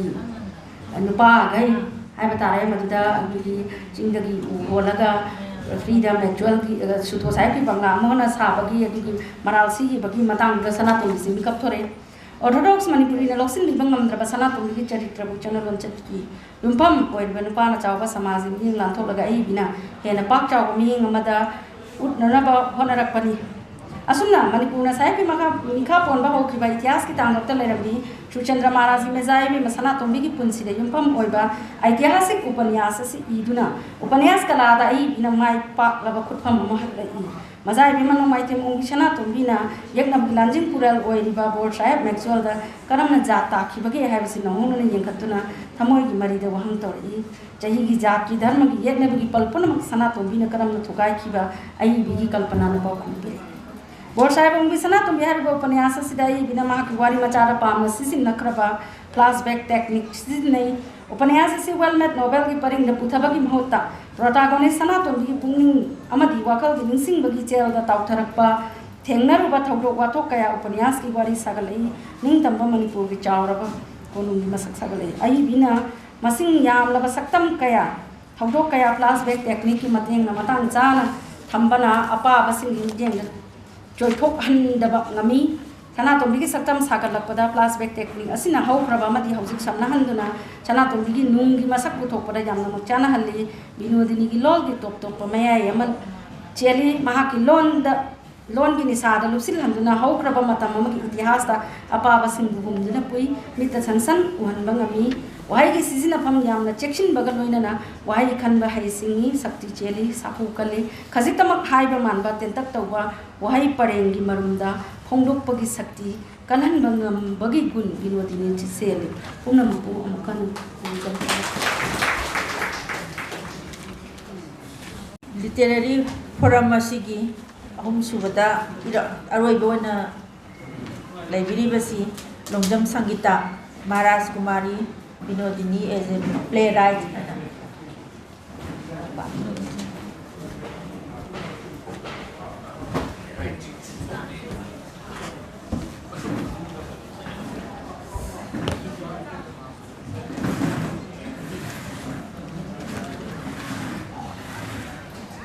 ꯉꯁꯤ ꯁꯥꯍꯤꯇ꯭ꯌ academy new Delhi ꯑꯃꯁꯨꯡ ꯂꯩꯃꯔꯣꯜ ꯈꯣꯔꯖꯩꯀꯣꯜ ꯂꯩꯀꯣꯟꯅ ꯃꯅꯤꯄꯨꯔꯅ ꯁꯤꯟꯃꯤꯟꯅꯕ literary form ꯑꯁꯤꯒꯤ ꯑꯩꯈꯣꯏꯅ ꯉꯁꯥꯏ ꯍꯧꯗꯣꯛꯄꯒꯤ ꯃꯌꯥꯏ ꯇꯥꯡꯕꯟꯗ ꯂꯦꯡꯁꯤꯟꯕꯤꯈꯤꯕ ꯑꯩꯈꯣꯏꯒꯤ welcome ꯑꯃꯁꯨꯡ ꯀꯤꯅꯣꯠ address ꯄꯤꯕꯤꯈꯤꯕ ꯖꯥ Nongmaithem Kiran Kumar convenor Manipuri language advisory board ꯑꯗꯨꯒ ꯄ꯭ꯔꯁꯤꯗꯦꯟꯁꯤꯌꯦꯜ ꯁ꯭ꯄꯤꯆ ꯄꯤꯕꯤꯈꯤꯕ ꯑꯩꯈꯣꯏꯒꯤ ꯂꯩꯀꯣꯟꯒꯤ ꯍꯧꯖꯤꯛ ꯍꯧꯖꯤꯛ ꯄ꯭ꯔꯁꯤꯗꯦꯟꯒꯤ ꯊꯧꯁꯨ ꯄꯨꯕꯤꯔꯤꯕꯤ ꯑꯩꯈꯣꯏꯒꯤ ꯑꯣꯖꯥ ꯈꯦꯇ꯭ꯔꯤꯃꯌꯨꯝ ꯁꯨꯕꯗꯅꯤ ꯑꯅꯤꯃꯛꯄꯨ ꯑꯩꯅ ꯑꯍꯥꯟꯕꯗ ꯏꯀꯣꯡ ꯂꯣꯟꯖꯔꯤ ꯑꯗꯨꯒ ꯂꯣꯏꯅꯅ ꯍꯧꯖꯤꯛ ꯆꯠꯊꯔꯤꯕ ꯂꯤꯇꯔꯦꯔꯤ ꯐꯣꯔꯝ ꯑꯁꯤꯒꯤ ꯑꯩꯈꯣꯏꯒꯤ ꯆꯤꯌꯔ ꯂꯧꯕꯤꯔꯤꯕ ꯑꯩꯕꯨꯁꯨ ꯇꯥꯛꯄꯤ ꯇꯝꯕꯤꯔꯛꯄ ꯑꯣꯖꯥ ꯑꯗꯨꯒ ꯄꯦꯄꯔ ꯄꯥꯕꯤꯈꯤꯕ ꯑꯣꯖꯥ ꯃꯦꯘꯆꯟꯗ꯭ꯔ ꯀꯣꯡꯕꯝ ꯑꯗꯨꯒ ꯑꯩꯒꯤ ꯏꯆꯦ ꯇꯔꯨꯟ ꯀꯨꯃꯥꯔꯤ ꯑꯗꯨꯒ ꯃꯥꯡꯗ ꯉꯝꯁꯤꯟꯕꯤꯔꯤꯕ ꯑꯣꯖꯥ ꯃꯌꯥꯝ ꯑꯃ ꯑꯩꯈꯣꯏ ꯂꯩꯀꯣꯟ ꯑꯃꯗꯤ ꯁꯥꯍꯤꯇ꯭ꯌ ꯑꯦꯀꯥꯗꯃꯤꯕꯨ ꯅꯨꯡꯁꯤꯕꯤꯕ ꯑꯩꯅ ꯃꯤꯡ ꯑꯃꯃꯝꯇꯪ ꯑꯣꯏꯅ ꯄꯟꯖꯗ꯭ꯔꯒꯁꯨ ꯃꯤꯡ ꯑꯃꯃꯝꯇꯪ ꯄꯟꯖꯕꯗ ꯍꯦꯟꯅ ꯃꯇꯤꯛ ꯆꯥꯔꯕ ꯑꯩꯈꯣꯏꯒꯤ ꯁꯥꯍꯤꯇ꯭ꯌꯒꯤ ꯑꯣꯔꯒꯅꯥꯏꯖꯦꯁꯟ ꯃꯌꯥꯝꯒꯤ ꯄ꯭ꯔꯁꯤꯗꯦꯟ ꯁꯦꯀ꯭ꯔꯦꯇꯔꯤ ꯌꯥꯎꯕꯤꯔꯤ ꯑꯗꯨꯒ ꯑꯩꯈꯣꯏꯒꯤ ꯂꯩꯀꯣꯟꯒꯤ ꯑꯁꯪꯕ ꯃꯦꯝꯕꯔ ꯃꯌꯥꯝ ꯑꯃ ꯌꯥꯎꯕꯤꯔꯤ ꯑꯗꯨꯒ ꯑꯩꯈꯣꯏꯒꯤ ꯃꯅꯤꯄꯨꯔ ꯌꯨꯅꯤꯚꯔꯁꯤꯇꯤꯒꯤ ꯔꯤꯁꯔꯁ ꯁ꯭ꯀꯣꯂꯔ ꯃꯌꯥꯝꯁꯨ ꯑꯩꯅ ꯎꯖꯩ ꯄꯨꯝꯅꯃꯛꯄꯨ ꯑꯩꯅ ꯏꯀꯣꯡ ꯂꯣꯟꯖꯔꯤ ꯑꯩꯒꯤ ꯄꯦꯄꯔ ꯑꯁꯤ ꯑꯩ ꯂꯥꯟꯊꯣꯛꯆꯅꯕ ꯇꯧꯖꯒꯦ ꯄꯦꯄꯔ ꯑꯁꯤ ꯑꯩꯅ ꯏꯖꯕ ꯃꯇꯝꯗ ꯑꯩꯅ ꯗ꯭ꯔꯃꯥꯒꯤ ꯃꯔꯝꯗ M.K. Binodini ꯃꯍꯥꯔꯥꯖ ꯀꯨꯃꯥꯔꯤ ꯕꯤꯅꯣꯗꯤꯅꯤ ꯑꯩꯈꯣꯏꯅ ꯃꯌꯥꯝ ꯄꯨꯝꯅꯃꯛꯅ ꯃꯥꯒꯤ ꯋꯥꯔꯤ ꯃꯌꯥꯝꯁꯤ ꯂꯣꯏꯅ ꯈꯪꯅꯗꯅ ꯂꯩꯔꯕꯅꯤ ꯃꯁꯤꯗꯩꯁꯤꯗ ꯑꯩꯅ ꯑꯗꯨꯒ ꯁꯦꯃꯤꯅꯥꯔ ꯄꯦꯄꯔ ꯃꯌꯥꯝ ꯑꯃꯁꯨ ꯑꯩꯈꯣꯏꯒꯤ ꯅꯩꯅꯔꯣꯏ ꯃꯌꯥꯝ ꯑꯃꯅ ꯅꯩꯅꯗꯅ ꯂꯩꯈ꯭ꯔꯕꯅꯤ ꯃꯁꯤꯗ ꯑꯩꯅ ꯀꯃꯥꯏꯅ ꯏꯁꯤꯒꯦ ꯍꯥꯏꯕꯒꯤ ꯑꯩꯒꯤ ꯑꯩꯅ ꯈꯟꯖꯕꯗꯣ ꯑꯩꯅ ꯏꯆꯝ ꯆꯝꯅ ꯃꯁꯤꯗ ꯏꯖꯕꯅꯤ ꯑꯩꯅ ꯃꯁꯤꯗ ꯄꯨꯊꯣꯛꯆꯔꯤꯕ ꯑꯁꯤꯅ ꯍꯦꯟꯅ ꯐꯖꯔꯦ ꯍꯥꯏꯗꯅ ꯊꯝꯖꯕ ꯅꯠꯆꯗꯦ ꯑꯩꯅ ꯁꯣꯏꯈꯤꯕ ꯂꯥꯟꯈꯤꯕ ꯌꯥꯎꯔꯕꯁꯨ ꯃꯌꯥꯝꯅ ꯉꯥꯛꯄꯤꯒꯅꯤ ꯑꯗꯨꯒ ꯑꯩꯒꯤ ꯑꯁꯣꯏꯕꯁꯤꯡ ꯑꯗꯨ ꯃꯌꯥꯝꯅ ꯍꯥꯏꯕꯤꯔꯛꯑꯒ ꯑꯩꯅ ꯑꯃꯨꯛ ꯆꯨꯝꯊꯣꯛꯆꯕꯒꯤ ꯇꯥꯟꯖꯥꯗꯨꯁꯨ ꯑꯩ ꯂꯧꯖꯒꯦ ꯑꯩꯒꯤ ꯄꯦꯄꯔꯁꯤ ꯑꯩ ꯃꯌꯥꯝꯒꯤ ꯃꯥꯡꯗ ꯂꯥꯟꯊꯣꯛꯆꯔꯤ ꯑꯩꯒꯤ ꯃꯃꯤꯡꯁꯤ ꯕꯤꯅꯣꯗꯤꯅꯤꯒꯤ ꯗ꯭ꯔꯃꯥꯗ ꯊꯃꯣꯏꯒꯤ ꯃꯐꯝ ꯍꯥꯏꯅ ꯑꯩꯅ ꯊꯝꯖꯩ ꯈꯣꯔꯤꯂꯣꯟꯒꯤ ꯀꯂꯥꯗ ꯊꯃꯣꯏꯅ ꯀꯜꯂꯤꯕ ꯃꯐꯝ ꯑꯁꯤ ꯑꯁꯨꯛꯀꯤ ꯃꯇꯤꯛ ꯆꯥꯎꯈ꯭ꯔꯦ ꯉꯁꯤ ꯐꯥꯎꯕꯗ ꯁꯪꯅ ꯁꯣꯟꯅꯔꯤꯕ ꯈꯣꯔꯤꯂꯣꯜꯕꯨ ꯄꯥꯝꯖꯕꯁꯤꯡꯒꯤ ꯊꯃꯣꯏꯗ ꯀꯥꯎꯕ ꯉꯝꯗꯅ ꯅꯥꯎꯄꯨꯗꯨꯅ ꯆꯠꯂꯤꯕ ꯄ꯭ꯔꯤꯊꯤꯕꯤꯒꯤ ꯇꯣꯉꯥꯟ ꯇꯣꯉꯥꯟꯕ ꯂꯣꯟꯁꯤꯡꯒꯤ ꯈꯣꯔꯤꯂꯣꯜꯁꯤꯡ ꯑꯁꯤ ꯑꯌꯥꯝꯕꯅ ꯈꯨꯟꯅ ꯄꯥꯏꯕ ꯁꯣꯛꯄ ꯊꯦꯡꯕ ꯉꯝꯗꯕ ꯑꯦꯕꯁꯇ꯭ꯔꯦꯛ ꯑꯣꯏꯕ ꯊꯃꯣꯏꯒꯤ ꯃꯁꯛꯁꯤꯡ ꯅꯨꯡ ꯌꯧꯅ ꯃꯄꯨꯡ ꯐꯥꯅ ꯌꯦꯛꯄ ꯂꯥꯏꯔꯤꯛꯁꯤꯡꯅꯤ ꯍꯥꯏꯕ ꯌꯥꯏ ꯃꯅꯤꯄꯨꯔꯤ ꯈꯣꯔꯤꯂꯣꯜꯗ ꯃꯍꯥꯔꯥꯖ ꯀꯨꯃꯥꯔꯤ ꯕꯤꯅꯣꯗꯤꯅꯤꯒꯤ ꯃꯁꯛ ꯃꯉꯥꯜ ꯅꯥꯏꯅ ꯃꯃꯨꯟ ꯐꯥꯅ ꯐꯖꯔꯤꯕ ꯂꯥꯏꯔꯤꯛꯁꯤꯡ ꯑꯁꯤꯁꯨ ꯍꯨꯏ ꯃꯈꯜ ꯑꯁꯤꯗꯅꯤ ꯃꯍꯥꯛꯅ ꯃꯤꯑꯣꯏꯕꯒꯤ ꯊꯣꯛꯂꯕ ꯊꯃꯣꯏꯒꯤ ꯂꯪꯂꯥꯁꯤꯡ ꯑꯁꯤ ꯏꯔꯥꯏ ꯂꯥꯏꯅ ꯆꯤꯡꯊꯣꯛ ꯆꯤꯡꯁꯤꯟ ꯁꯥꯟꯅꯗꯨꯅ ꯑꯇꯥꯕꯁꯤꯡꯒꯤ ꯊꯃꯣꯏꯒ ꯑꯆꯦꯠꯄ ꯃꯔꯤ ꯑꯃꯅ ꯁꯝꯅꯍꯜꯂꯤ ꯑꯏꯕꯤꯅ ꯀꯅꯥꯅꯁꯨ ꯁꯤꯡꯊꯥꯅꯕꯤꯗ꯭ꯔꯕ ꯈꯨꯟꯅꯥꯏꯅ ꯉꯥꯎꯔꯤ ꯐꯩꯔꯤ ꯇꯧꯕꯅꯤ ꯂꯧꯅꯔꯤꯕ ꯃꯤꯑꯣꯏꯁꯤꯡ ꯇꯝꯊꯤꯔꯕ ꯃꯤꯅꯨꯡꯁꯤ ꯃꯆꯦꯠ ꯑꯃꯠꯇ ꯌꯥꯎꯗ꯭ꯔꯦ ꯈꯟꯅꯔꯤꯕ ꯍꯨꯔꯥꯟꯕ ꯗꯥꯀꯨ ꯑꯄꯨꯝ ꯑꯁꯥꯒꯨꯝ ꯂꯝꯕꯤꯒꯤ ꯅꯂꯥꯗ ꯈꯨꯡꯒꯠꯄꯤꯕ ꯌꯥꯎꯗꯅ ꯇꯥꯔꯤꯕ ꯑꯃꯣꯠ ꯑꯀꯥꯏꯁꯤꯡꯒꯤ ꯃꯔꯛꯇꯁꯨ ꯐꯖꯕ ꯀꯌా ꯌꯥꯎꯏ ꯍꯥꯏꯕꯗꯨ ꯎꯠꯂꯛꯏ ꯃꯍꯥꯛꯅ ꯀꯅꯥꯅꯁꯨ ꯎꯕꯤꯗ꯭ꯔꯕ ꯃꯔꯣꯟ ꯅꯥꯏꯅ ꯀꯨꯞꯁꯤꯜꯂꯒ ꯂꯣꯠꯇꯨꯅ ꯂꯩꯔꯤꯕ ꯊꯃꯣꯏꯒꯤ ꯁꯦꯡꯂꯕ ꯂꯩꯅꯥꯁꯤꯡ ꯑꯃꯃꯝꯇ ꯑꯣꯏꯅ ꯍꯥꯡꯗꯣꯛꯇꯨꯅ ꯑꯩꯈꯣꯏꯒꯤ ꯏꯃꯥꯡꯗ ꯂꯥꯟꯊꯣꯔꯛꯏ ꯈꯧꯔꯥꯡꯅ ꯉꯥꯏꯔꯤꯕ ꯚꯥꯕꯣꯛꯁꯤꯡꯒꯤ ꯊꯃꯣꯏꯗ ꯑꯏꯕꯤꯅ ꯔꯁ ꯍꯩꯖꯤꯟꯗꯨꯅ ꯊꯃꯣꯏ ꯑꯅꯤꯒꯤ ꯃꯤꯂꯟꯒꯤ ꯏꯄꯥꯛ ꯑꯃ ꯁꯦꯝꯗꯨꯅ ꯑꯄꯥꯕ ꯑꯇꯥꯕꯁꯤꯡꯕꯨ ꯄꯦꯟꯕ ꯅꯥꯏꯗꯅ ꯅꯨꯡꯉꯥꯏꯅ ꯏꯔꯣꯏꯗꯨꯅ ꯏꯔꯨꯞꯇꯨꯅ ꯁꯥꯟꯅꯍꯜꯂꯤ ꯃꯁꯤꯅ ꯑꯏꯕꯤ ꯑꯁꯤ ꯑꯇꯩ ꯑꯏꯕ ꯑꯏꯕꯤꯁꯤꯡ ꯃꯔꯛꯇ ꯇꯣꯝꯊꯤꯟ ꯉꯥꯟꯗꯨꯅ ꯂꯩꯍꯜꯂꯤ ꯃꯍꯥꯔꯥꯖ ꯀꯨꯃꯥꯔꯤꯒꯤ ꯈꯨꯏꯗꯒꯤ ꯑꯁꯪꯕ ꯅꯣꯡꯖꯥꯕꯤ ꯍꯥꯏꯕ ꯂꯤꯂꯥ ꯑꯍꯨꯝꯒꯤ ꯂꯥꯏꯔꯤꯛ ꯑꯃ ꯏꯍꯥꯟ ꯍꯥꯟꯅ ꯏꯪ 1967ꯗ ꯄꯨꯊꯣꯛꯈꯤ ꯍꯥꯏꯔꯤꯕ ꯂꯤꯂꯥ ꯑꯍꯨꯝ ꯑꯁꯤꯃꯛ ꯑꯏꯕꯤꯒꯤ ꯃꯥꯁꯇꯔꯄꯤꯁ ꯑꯣꯏꯔꯕ ꯅꯨꯄꯥ ꯅꯨꯄꯤꯒꯤ ꯊꯣꯛꯂꯕ ꯊꯃꯣꯏꯒꯤ ꯃꯔꯤ ꯎꯠꯄ ꯉꯥꯛꯇꯅꯤ ꯂꯥꯏꯔꯤꯛ ꯑꯁꯤꯃꯛꯅ ꯃꯅꯤꯄꯨꯔꯤ ꯂꯤꯂꯥꯒꯤ ꯇꯥꯏꯕꯪꯗ ꯑꯏꯕꯤꯒꯤ ꯃꯐꯝ ꯑꯃ ꯌꯥꯝꯅ ꯆꯥꯎꯅ ꯀꯟꯕ ꯉꯝꯈꯤ ꯂꯥꯏꯔꯤꯛ ꯑꯁꯤꯃꯛꯀꯤ ꯃꯤꯡꯊꯣꯟꯁꯨ ꯑꯣꯏꯔꯤꯕ ꯑꯁꯪꯕ ꯅꯣꯡꯖꯥꯕꯤ ꯍꯥꯟꯅꯅ ꯁꯤꯜꯄꯤ ꯍꯥꯏꯅ ꯀꯧꯗꯨꯅ ꯈꯣꯟꯖꯦꯜ ꯂꯤꯂꯥ ꯑꯣꯏꯅ ꯁꯥꯟꯅꯈ꯭ꯔꯕ ꯐꯝꯕꯥꯛ ꯂꯤꯂꯥ ꯑꯁꯤꯗ ꯑꯏꯕꯤꯅ ꯀꯂꯥꯗ ꯉꯥꯎꯖꯕ ꯀꯂꯥꯀꯥꯔ ꯑꯃꯒꯤ ꯄꯨꯟꯁꯤꯒꯤ ꯃꯁꯛ ꯌꯦꯛꯄꯒ ꯂꯣꯏꯅꯅ ꯃꯄꯨꯡ ꯐꯥꯈꯤꯗ꯭ꯔꯕ ꯅꯨꯡꯁꯤꯕꯒꯤ ꯃꯁꯛꯁꯨ ꯎꯠꯂꯤ ꯑꯏꯕꯤ ꯃꯁꯥꯃꯛ ꯃꯍꯥꯀꯕꯤ ꯔꯕꯤꯅꯥꯊ ꯊꯥꯀꯨꯔꯒꯤ ꯋꯥꯉꯨꯂꯣꯟ आशा मचाक मरण क्या तासिंदुना थंबिरमलबा शांतिनिकेतनगी सात्री अमु ओइबदा नतना कला द ngauजदुना मफमदुदा लायेक्पा लाय साबा तंबदा नतना महाकी लायेक्पगी ओजा राम किंगर बेज यावना अतई कलाकार कयागी पुंसीगी मसक मुन्ना खंगलबी कलाकार अमसुनी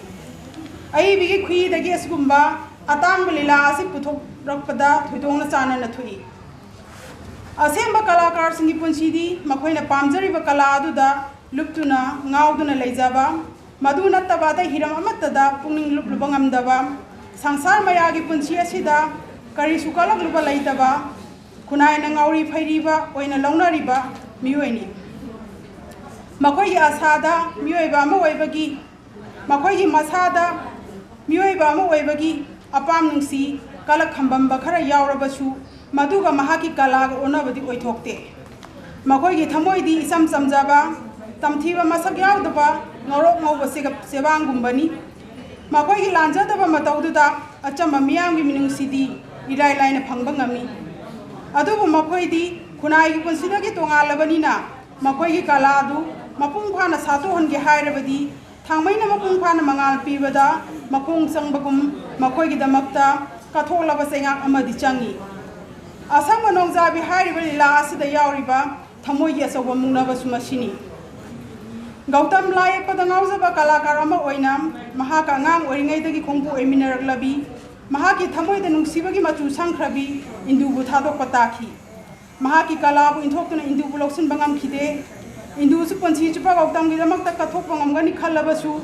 Kunai Ponsidagi Tongan Krabagam Gidamak, Tamay Mako Oina Punchi Chupale Pangam Kide, Makoi Aniki Kainaram Dagi Tamoy Mari Adu, Aibina, Makag Esumna, Yam Nusina Yi.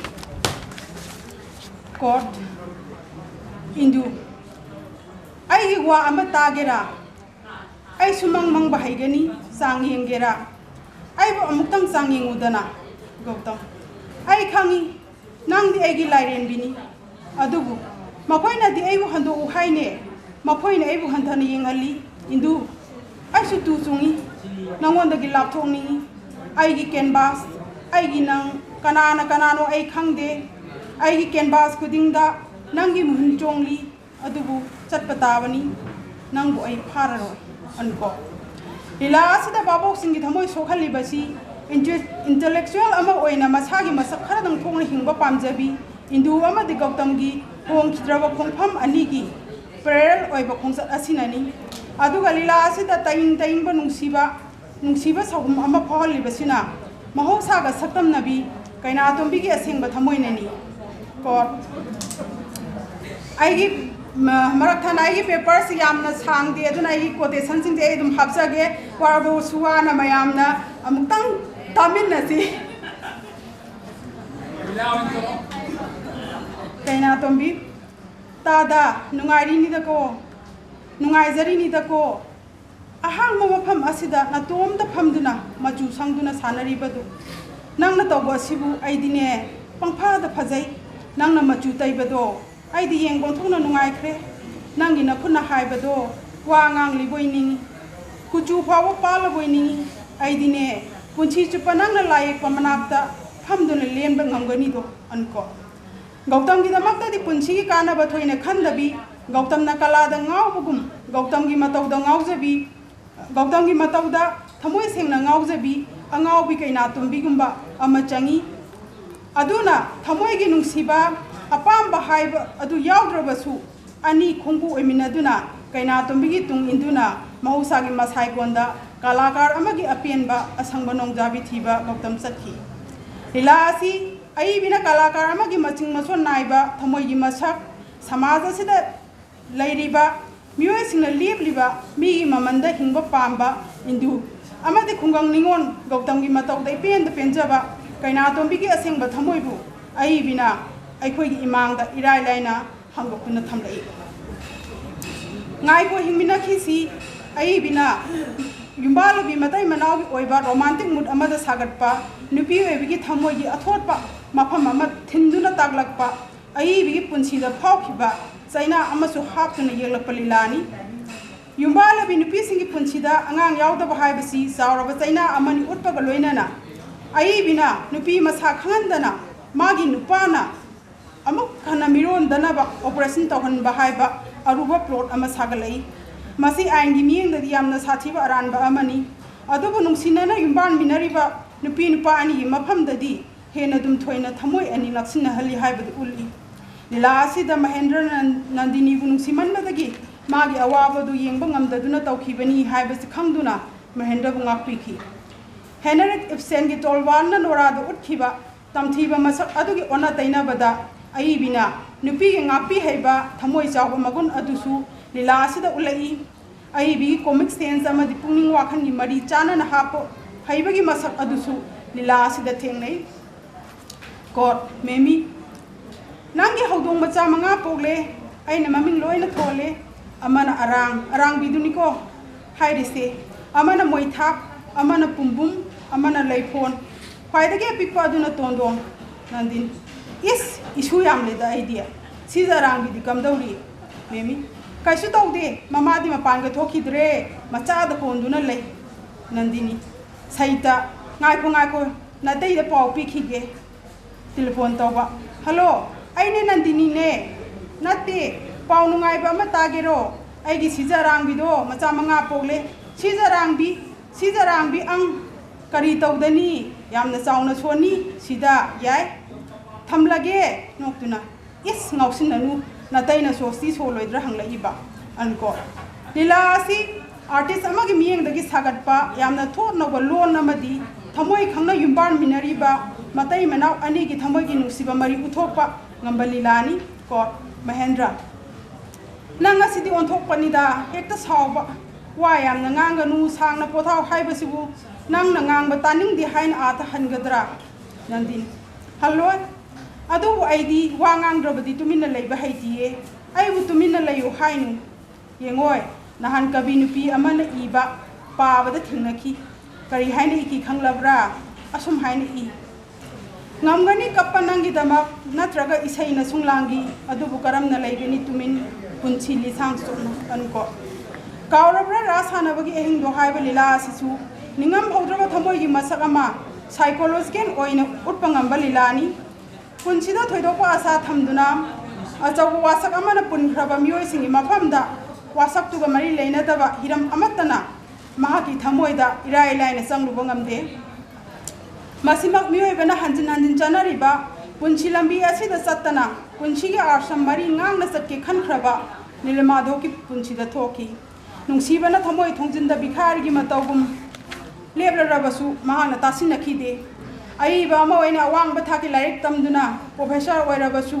oina chawa thamoi gi maramdadi karisu khangnamdre mahaki punchi pandamgi mayokta mahaki thamoina lepki adubu thamoi ningai adu khanglaktuna themna ba honarba matamdadi nilmado ki punchi lambida marbumina thattuna lairamle thamoi ga mungna rupa mioi ama oina punchi chuppa chaina asi konduna ningamdana hingki lila asida nilmado amadi rabdhamani gi pena khidraba haukraba thodok sing kochi kona duna marok laina phongdok nahanduna aibina makoi ani gi thamoi gi masakado yongna utpangami ko professor ne tango kana amana khangna tawge matagum mi gi mathai suhalli kana na masa phabu khangdana mi gi thawai na ba thabak tawi poldi amatani adu bu chamana badinati nang asai sawidana nayum chake yade haiduna aisu sawi nangna nayum chake haiduda adubu aina sawbudi nakoina maram jade haini do kanana ningai to khom leitana sawi kanana wakhatpam leitaduna kaphawi adubu nomatadi bichal loisang amada kaduna wafangna ningbani radamani chumi kai dauge magi yang bahai bisi hona sani tangok su chaning laga phok he hagotna chatko kanana khamba ngamgani kanana oijaba thibada lamjen yang na cheli kanana khudi thiduna lehui kana su lande tangok nong su hekta chatko kari su kai deda anko lila si flashback technique sina duna saina puriba nilmado ki thamoibu yamna psychological oina I bina uli nilmado na thamoi gi mapau puduna lakhiba numitu radhamani gi hejing pot oiram ki haibase matam kaya dagi radhamani de sengdok ningki madugi tanjadu itha thajadana phangle khanuna sengdokna bohona rubada radhamani na taba ngamdana tuminna chatkibada pokpa khoisauna ba tokham khangda masaktu nilmado ki mawong amadi wangana yamna mek sengna upangami Neelmadhav के पुजारी तांगौना रदामनी को थिरुगे हैबदा थिरुनु हाइबा अमुक से येंगे हाइरगा प्रप चलु है खाइबा हानना तांगौना मसुनुपी की लुहोंबदु खरा ngana चटके यारमदबदु चलु है खाइरकपा मतम कुइना चटखिद्रबा मयुमदु नुमिदांग अदु खंग खंगौदन गाड़ी काना थौदुना चटखिबा असिगुम्बा पुनिंगी पुकेन सिनाइदबा मोंग असिना निर्मादो की थमोई मसकपु बापोक्सिंगी मफमदा इराइ लाइना योहनबा ngami सिरबोन सिंगोंगी तमना लाइ नुंगारक्ता चंद्रमुखी दा यावबा सगोल सनाबी वारी मचादगी खोंजे लीला ओइना इबिना सेमदोलकपनी वारी असिमक अरिबम साम सरमना स्क्रीन पे ओंथोक्तुना इंग्लिशिंग अमसमापर मौद्रा तरुक्ता बेस्ट फीचर फिल्म की नेशनल अवार्ड तनतना अतई मना कयासु फंखरे मसाई को मांग पेपर पाबिरबा ओचा मेगचंद्र कोंगबम नसुसी की मरमदा खरा ताकपिखरे आई बिगी नुंगारक्ता चंद्रमुखी को वारी मचादा नुंगाइरे कुंबा कुद्रुक कद्रक लाउरबा मथोंग कया चादबा मपा अमगी मफमदा मचा नुंसीबगी सेंगलबा थमोय मसक अमा येखिबा अदुगुम सनिंग हनबा ओइना मियामना किनरबा सिरवोन चिंगोन की तमनालाई ओइना सखंगनरबा पुरानबा दाकु मंगी की थमोयदा सखीबु अथीबा मचु अमत्ता संजिन निंगदबा नुंसीबगी सेंगलबा इसियन अमा चेलमबदु अई बिना सिंगथोरई मंगी फाना तमथीबा माना तौगे निंगमदा तौबा ngamba मिसक ओइरबसु मराइकाय मखुनबुदी नुंसीबा अमदि महाकी नुंसीबाबुदी बेबार तौबा थमोय चावबा मिसक अमनि हाइबसी महापु की हंगोइरबसु सखीना खंखी गॉड मंगी कीनु आई नंबु कैसु तौरोय आइबु कयामक फत्तबा मीनोने नंगोंदा कैदौख्रगे आइबो येंगोय सखी मिगी मपोर ओइरबसु नंगदे आई सोगलैदा लाओ आइगी इतुंग इलाउने फजदरा आइगी हिंगोन से असी फाव करीमत यंगसिनबा ngamdraponi machi amada pukhi tawraga ngayo ke masi amada na yelwe yeningbani adu sungam hengamde yum simakta semjin ge ngamdraponi kaidobagi no aini yum semga dawri bisbo masine hena phareda anko mangina sirbon singon gi tamna lai oiduna matik sawa mi hodri basi sakhibu nuksiru badagi ni haina khal halak pi oina mapam de lairabi sakhida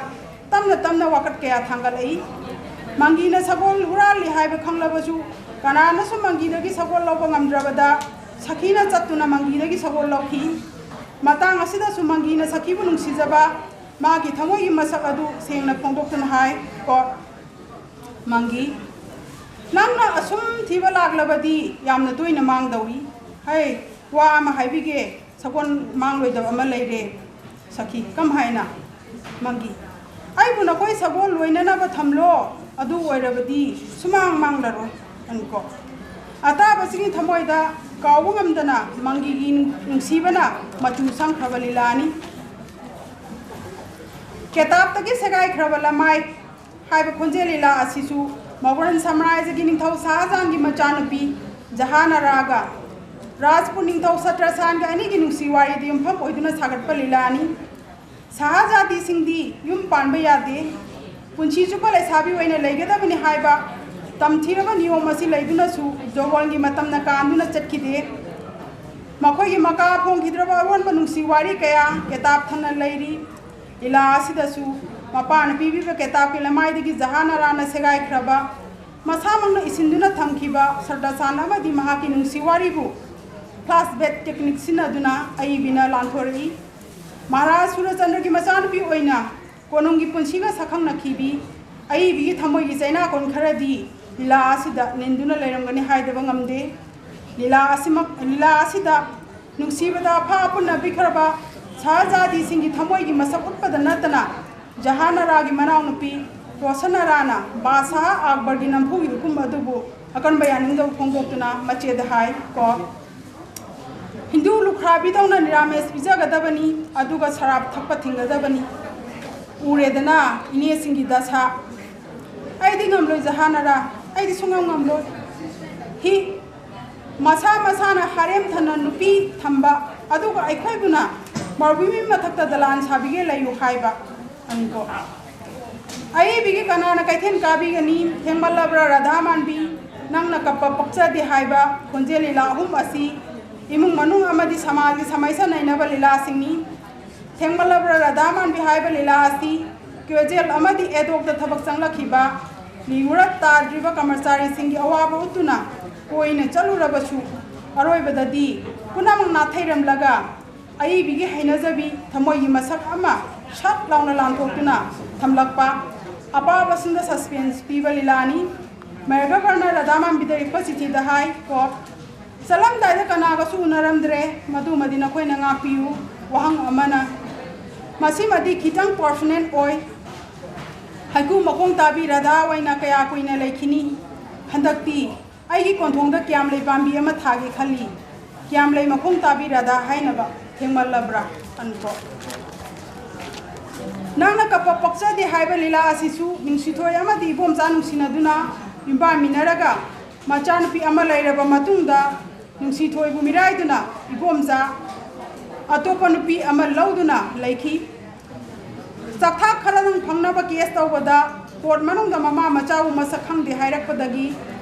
वरौखिदुना मचाबु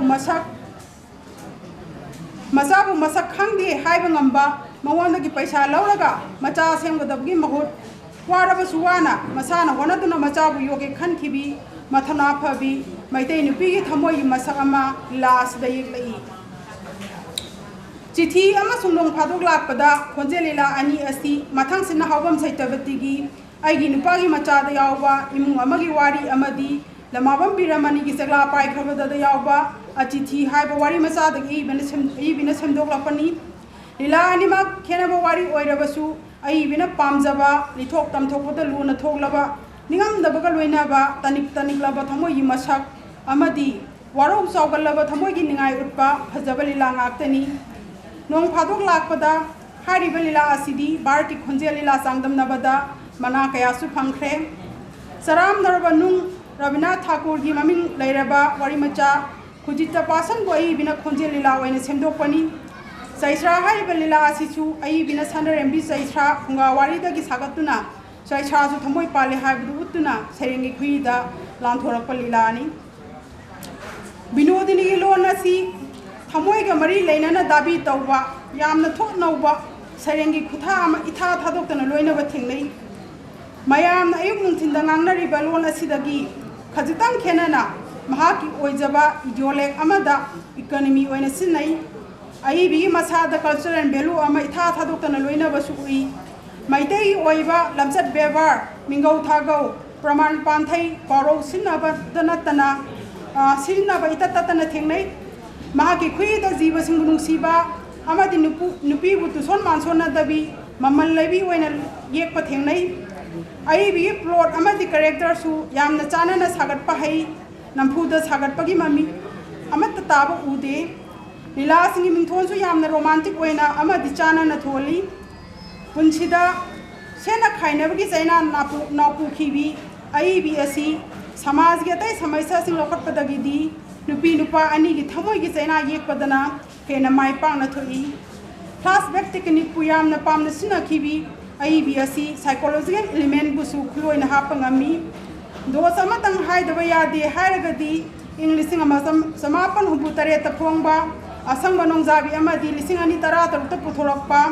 खोंजे लीला बिनोदिनी की हाइबा लीला अनिमक्ता flashback technique अमदी reality अनि समनाना उलकपदा नतना अकोन बगे like असिददी takes थाबना चिंगबा proof लौबदा खजितंग suction वाटगी मसक उबा fungi मसी ओइदनसु Manipuri drama की ताइबंगदा खोंजे लीलाबु थोइना थवाई ताजबी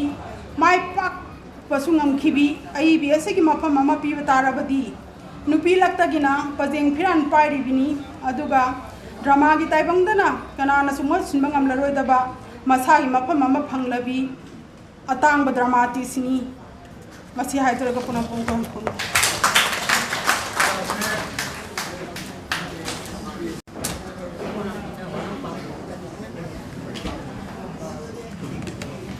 ngasi literary forum oibnina wahang papum di thudokna thamdabana pharabraina khanjare do ahakna ngahaktang tajaruba kharagi sum ahak mod khara sabadai thamjage hanganjage ngasi si lengsin biriba unamakna koi hobodagi hongna Maharaj Kumari Binodini 1922 gi February tang tarukta taibang hawbirakhiba adugumbi aibi asigi sahi chama suba kumona se 2022 handaki sahi sida tarakpani aduda aikhoina laikongi thoidokna Manipuri khorirongi masak naibi aiba ama oibada natana laikon hairiba aikoi nupi ngaptagi apunba literary organization asigisu lifetime president oibirambi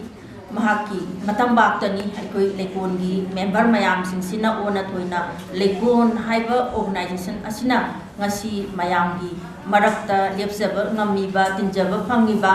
aikoi gisu khonjel khara hongdokjaba phangibasi imasi gi tampakdagini imasi na nusina napun bibadagini aduna aikoi lekolgi tamaktadi imasi si yamna thamoida lachaba adugumba ai amani aikoina imasi se aikoina personal oina aikoi gi lifetime president ni aikoi bu napun bibani haibasi khaktana imasi da kachaba asidi matik sadi imasidi aikoi leikol gi ni haina konjan bam sumtok tokte imasidi Manipuri corridor gi leibak ki lan ni leibak ki corridor gi mating thokna lepli amani aduna aikoina sahi sama pharakpasida chumi sahi sama pharakpasida aikoi amu hangatna yengbasi tangai phadaban maramdi aiba amagi khudi ase masi aikoi amu hanna just tauba amu hanna lepa chume matam gi ithak tu da tongaga chatkibaduna loirabara kayang kuina magi punsi se lairi corridor da Binodini gi ithak ipom je hamje su lairi bara natraga mutkrabara matam amagi ningsing wari oina itihas oina aikoi se ningsingibra natraga hauji ki corridor ga hauji ki punsi ga mari lainaribra somdani thamjani ba miyeng aduga phongdok chani badi masidani sahi sama haibasi imasi gi life span ni imasi na ai ba oina thorakhi badi sumi 1958 da punsi maira da khaidem Pramodini na khumjin badu da Pramodini gi maming da wari ahum jaw pragasu chapchana 1965 tagi haijabatare mayek sengna Maharaj Kumari Binodini nungairak Chandramukhi haiduna wari masada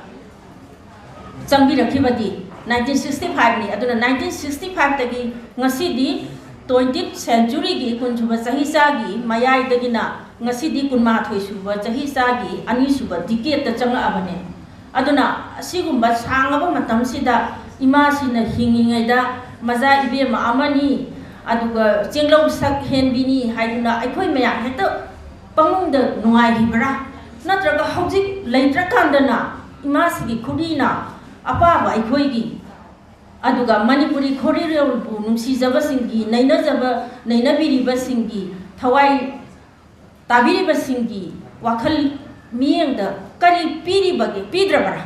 wahangsini aikoina nahongna ne yengba haiba taragadi wahangsini han aikoi naina hom thoi aduga pakhumda aikoina langtakna na thiribadi kari wa hairibage kari anobo potama aikoi haujiki matamgi miyengda yengakanda Binodini gi saitana Binodini gi corridor na kari anobo wa ama piribage aikoina kari anobo wa ama wahantho ama phangba ngambage Binodini di chatkre magi text tu ni lehaurise aduna text singsidagi aikoina kari phangba ngambage aduga kayang kuina ngamduna laigadage kayang kuina magi saita se hingduna lehaugadage haibisi aikoina saita suba corridor suba khorjai pai ba harise ngahaki sahi manga taragi natte masidi hayeng phauba laiba ki tungi langai poiraga lehoga dori bani adugumba langai du da Binodinga kari ama hapchalabagi kari ama pirabagi wahangse sahi sang subagi kumon se koina tha dingi pangthok jaduna laikona handakti saita academy na aikhoida nusibiduna saita academy ga loina na chatminajari adubu asina taba tha kayama aikoina naina duna chachagre aduna naina basida aikoina hangi base laikon gi khaptagi founder member ama lifetime founder president ama lifetime president nama oiba adu natte laibaki oina karino Binodini gi khudol se karino mana ma se hingibra hingadoribra ma thoki baga loina na magi corridors gi keno si su phijang si su haida grabra loi grabra highways ne koina anna naina gadori si aduna aikoi gi sangita gi paper si gi aroi bada mana nupi lakta gi athoi bi phiral pai bi hai masima de ina sati na janingdre kala da di nupa nupi hai ba leite aikoi ne nupi gi na haiduna aikoi gi nupi lu pai na hairis de aikoi na mafam kharada aikoi gi nupi sing si di isang thongna hekta khorjai pairaga thorok pasidi khara tamna thokjaba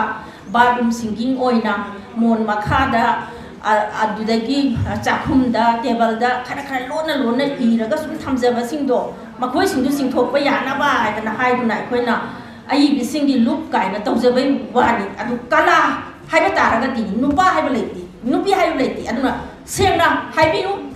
nupi nupa haibagi wafam simak kala gi judgment tawbiba matam dadi tawbigano aduga aikoina voice ama nupi gi voice yaubra yaudabra haidana adum da thibiraga di nupi nupa haidana khaidopadu yai feminist criticism dagi khara politically oina aikoina yengba taraga di adum da chatpa yai aduna taba art ama oina kala ama oina yeng taraga di nupa nupi haiba wafam je sungtham thambam thokte art is the art ni kala is the kala ni aduna somda Binodini si radio lila iba adugumba aibi ama oinadi thoidokna masak nai bini hauji phawbada su mabu maithiba piba ngamba aiba leitri haina haiba wapa moina thamjaningi sangita gi se wai khara semdo kanda aibi laptagi phiral pai bini haina aibi khakta da thambigano kaino sidi Binodini di punamakini haina haiba wafam si mai han bada thamjage aduga ngasigi sida aikoina nahongna na yengbasida ngasi aikoi gi oja siri Bhodhachandra Kongbangi agi Binodini si kaino da Indian cinema da screen writer ama oina nainabigi ba masida aikoina kainodi film si khara makhaisu yengba phangni khara makhaisu yengba phangde script su phangdaba yawi kedo yawi adubuna makto film da nainabiba film critic ama oina loina punsan birakanda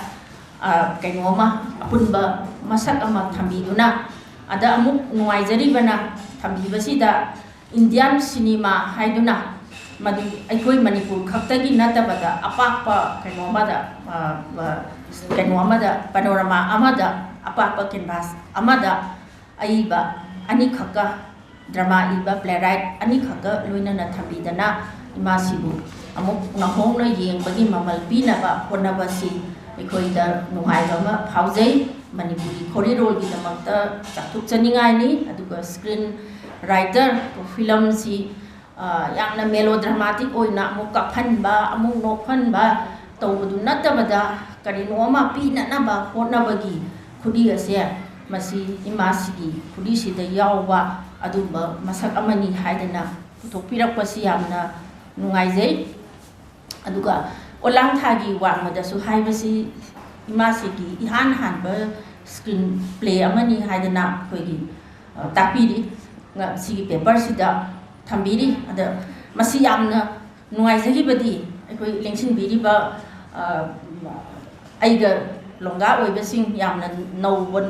natabasing dadi ningsang birangwani matamdu da sole haiba hindi film aphawba ma dharmenda dagi Amitabh Bachchan Hema Malini Jabaduri su adugi film du maithiba piba ngongkiba film neba sangna utkiba ngasi phawbada kaujade aduna adumaina kainosida magi actor actress su phai haiba tare aduga ngasagi screen play do writer do adugi screen gi kanu do wari do phajadragadi wari phajapoi tawbudi composite art ko loibak phawbudi sangi haiba bu wari da samna phajahale aduna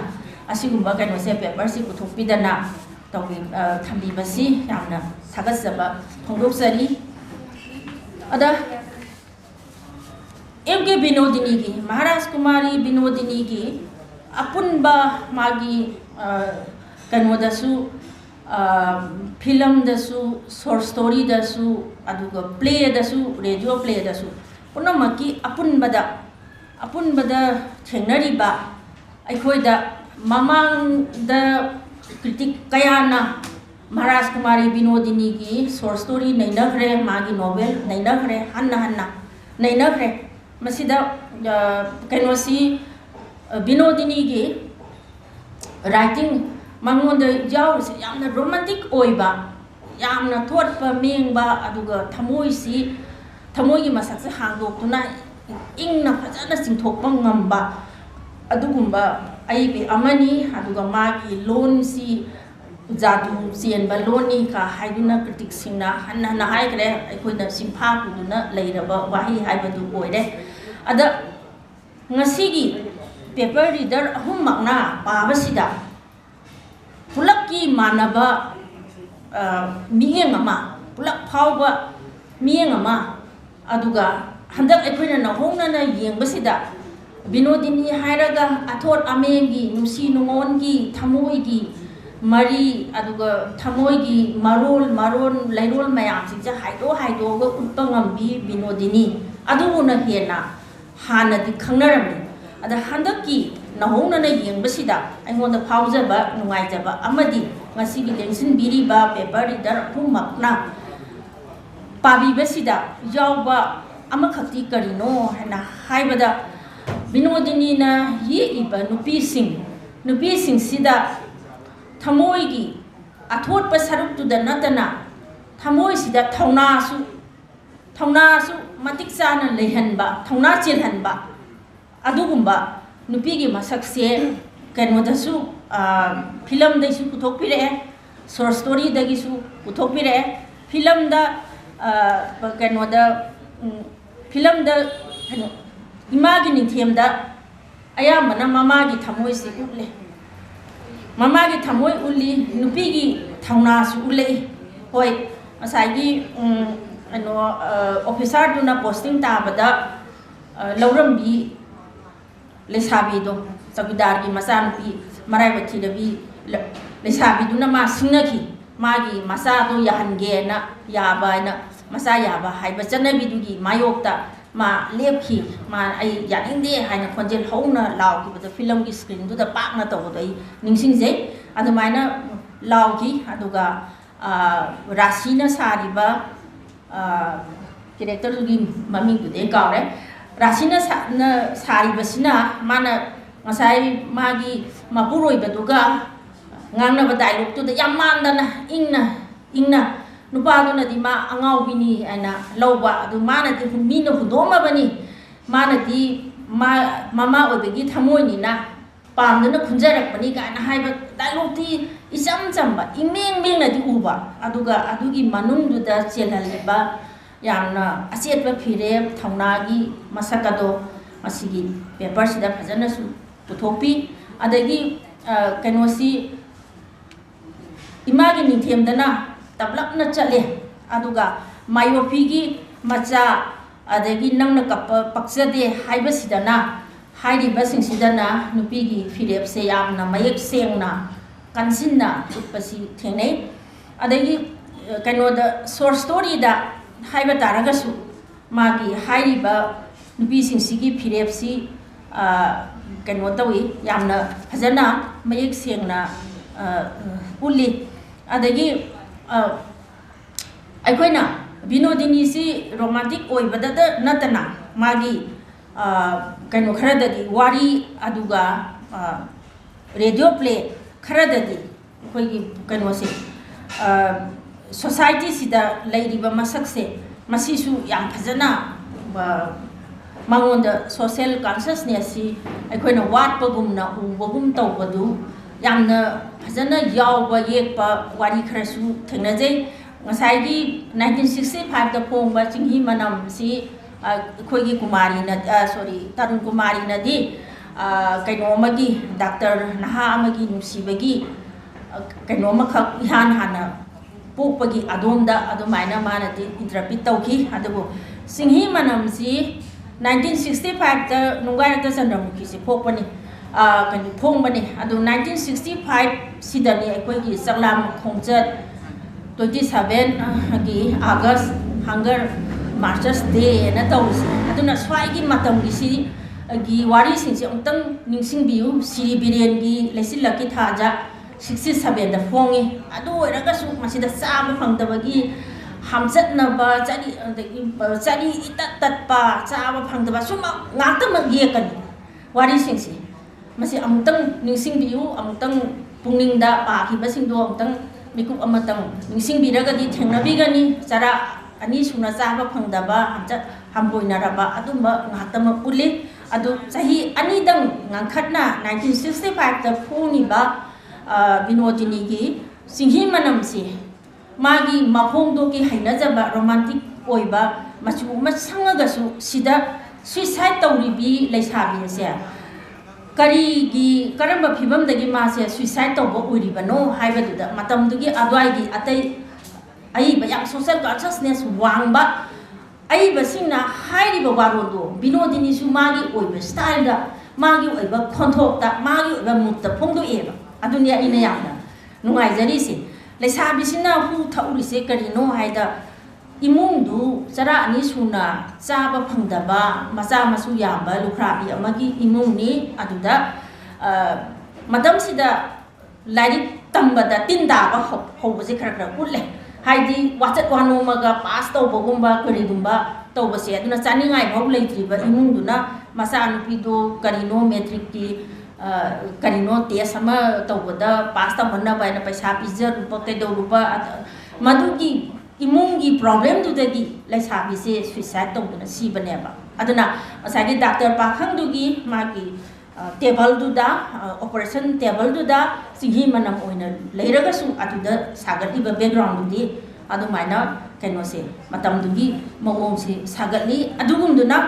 radio ꯂꯤꯂꯥꯗ ꯊꯦꯡꯃꯜꯂꯕ꯭ꯔꯥ Radha ꯃꯥꯟꯕꯤ ꯍꯥꯏꯁꯦ ꯃꯃꯤꯡꯒꯥꯁꯦ ꯌꯥꯝꯅ romantic ꯑꯣꯏꯕꯅꯤ ꯑꯗꯨꯕꯨ ꯋꯥꯔꯤꯁꯤꯒꯤ ꯃꯅꯨꯡꯗ ꯇꯧꯔꯤꯕꯁꯤ ꯃꯇꯝꯗꯨꯒꯤ ꯂꯩꯉꯥꯛꯀꯤ casual ꯑꯣꯏꯅ ꯑꯦꯗꯍꯣꯛ ꯑꯣꯏna ꯊꯕꯛꯁꯦ ꯄꯨꯡꯍꯥꯞꯇ ꯍꯥꯞꯆꯤꯟꯕ ꯑꯗꯨꯗꯒꯤ ꯑꯃꯨꯛ ꯀꯩꯅꯣꯝꯃ ꯃꯤꯅꯤꯁꯇ꯭ꯔꯤ ꯀꯩꯅꯣꯝꯃ ꯂꯩꯉꯥꯛ ꯑꯃ ꯍꯣꯡꯕ ꯃꯇꯝꯗ ꯑꯃꯨꯛ ꯍꯦꯛꯇ ꯊꯥꯗꯠꯄꯤꯕ ꯃꯗꯨꯗ ꯁꯐꯔ ꯇꯧꯔꯕ ꯃꯗꯨꯒꯤ ꯆꯩꯅꯥ ꯐꯪꯉꯕ ꯃꯌꯥꯝꯁꯤꯡꯗꯨꯒꯤ ꯋꯥꯔꯤꯗꯣ ꯑꯗꯨꯗ ꯑꯩꯈꯣꯏꯅ ꯕꯣꯔꯁꯥꯏꯑꯣꯡꯒꯤ ꯁꯅꯥꯇꯣꯝꯕꯤꯗ ꯂꯥꯟꯗ꯭ꯔꯤꯕꯒꯤ ꯀꯦꯔꯦꯛꯇꯔ ꯊꯦꯡꯅꯕꯒꯨꯝꯅ ꯃꯅꯤꯔꯨꯗꯤꯟ ꯍꯥꯏꯅ ꯍꯥꯏꯕ ꯄꯤꯌꯣꯟ ꯑꯃꯒꯤ ꯀꯦꯔꯦꯛꯇꯔꯁꯨ ꯑꯗꯨꯝ ꯌꯥꯎꯒꯅꯤ ꯑꯗꯨꯃꯥꯏꯅ ꯃꯥꯒꯤ ꯀꯩꯅꯣꯃ ꯕꯤꯅꯣꯗꯤꯅꯤꯒꯤ ꯈꯛꯇꯪ ꯃꯥꯒꯤ ꯑꯇꯩ ꯏꯔꯤꯕꯁꯤꯡꯗꯒꯤ ꯇꯣꯉꯥꯟꯕ ꯃꯁꯛ ꯑꯃ ꯍꯥꯏꯔꯤꯕ ꯋꯥꯔꯤ ꯃꯆꯥ ꯑꯗꯨꯒ ꯂꯤꯂꯥ ꯑꯅꯤꯁꯤ ꯁꯣꯁꯤꯌꯦꯜ ꯀꯟꯁꯤꯌꯁꯅꯦꯁꯀꯤ ꯆꯥꯡꯁꯦ ꯕꯤꯅꯣꯗꯤꯅꯤꯁꯨ ꯂꯩ ꯃꯥꯒꯤ ꯃꯐꯣꯡꯗꯣꯛꯅ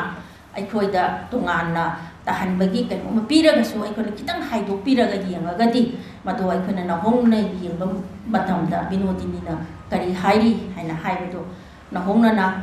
ꯋꯥꯈꯜꯗ ꯐꯥꯎꯔꯛꯄ ꯈꯔꯗꯨ ꯄꯥꯎꯗꯝꯖꯕꯅꯤ ꯑꯗꯨꯅ ꯕꯤꯅꯣꯗꯤꯅꯤꯒꯤ ꯀꯩꯅꯣꯁꯦ ꯑꯩꯈꯣꯏꯅ ꯁꯤꯅ ꯑꯩꯍꯥꯛꯅ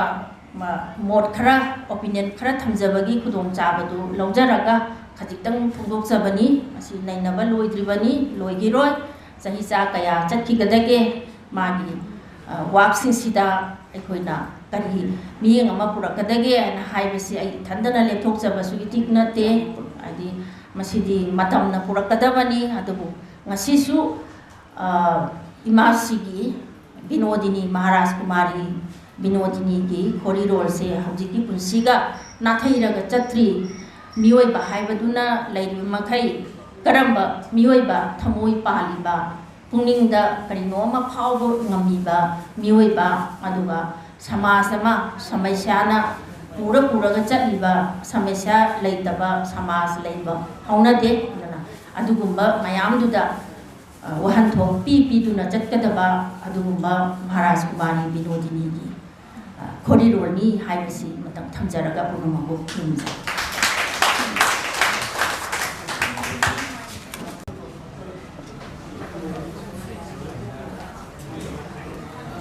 ꯊꯥꯒꯠꯆꯔꯤ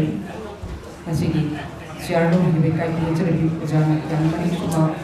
ꯋꯥꯌꯦꯜ ꯊꯝꯕꯤꯔꯝꯕꯒꯤꯗꯃꯛꯇ Sahitya Academy, New Delhi, Amadi Labor Project Protocol, Ani Kusam Najar Kapamdok Suba, MK Binodini in Contemporary Manipuri Literature Book, Nahuna Yang Bahaba, Thorum Asidi, paper leader Otuna, paper project Promatu, Adura, Shiatu Varu, Big Promatuna, with Promen, Salasima, Installation Germany, Asidi Formasi, Mayadan, Subiriba, Kai Project. Amadi Mang is what Impira Faku, Kakaboro, Tina Pinamata, Labor, Sogo, Cosigo, the Mortgage Secretary, Nato, Kai Presabi, Dr. Mario, and China, Cover or Pension. Mayam Punamoku, Amukasuana, Kurumzari, Masiasi, Aikoigi, Lemor, Proseko, Leko, Nasinzaba, Toramasida. अकोई लेकोल की सिंजा लांगजरिंग बा executive committee की म्यूई सिंसी dice दा लेंगसिन बिबा अनि मसु हेक अनि ओहुम मसु हेक याउथोक पिगिबा अदगे अकोई की joint secretary वना लेबिरिबा joint secretary अनि लेजबनी अमना ngasi paper लांथोक पिरिबी विष्णुलाटम तरुण कुमारी अदुगा अमना जीए घनप्रिया ओजा सिसुमा की असिनबा थगाय अमा लेबदगी सिंजमैदा पांथोक पथोरम अमदा मासे प्रेसिडेंट मेंबर वना लेंगसिन बिगदबदगी Welcome address ra board of kings ra madi aikoigi oza gana priyana tobiram ba yabadu oza su atoppa thoram amagi engage leki banina stage sida ai si hanjan thokpuri kudong sabadu ngasi di thamjare aduna mayamda ai hakki oi bathagat warol si thamjadringai gi mangoina na singdok ka to wapam amatang su leiri masim tang su hana singdok na bagi kudong sabadu lojage ngasi si aikoigi leikol gi president oi biribi oza ketrimem subadani amadi Laikoli patron member we BDB Uza Mutum Ramani Anina Iba Serengi like Amaga Wari Machagi like Amaga Lakiba July Gitang Ohum Nomajing Numita Sida Pungduk Nabagi invitation Namasu Kaime Amda circulate to Zabaduni Maduda printing mistake Laikre Madudi Akwegi Lakiba July Gitang Ohum Nomajing Numit Tapangtukani Haina Tozri Basi printing mistake Oina Tataru Haidana Namre Masim tang mayam na tatari ni haina lobiu loina na oza sudani na iriba aikoi gi wari machagi lairik asi gi mamang da iba na haiga da wudu ima haidana leire mayam puna mangna masim tangga angapi gani aduga maka satha jarak po ina aikoi gi thorom si gi huna bi matung ina yam sang na su pangtuk pa thorom sida adugi mathak tang ka su phangjan na ba thorom sida hobudagi huna lengsin biriba nungsi jaraba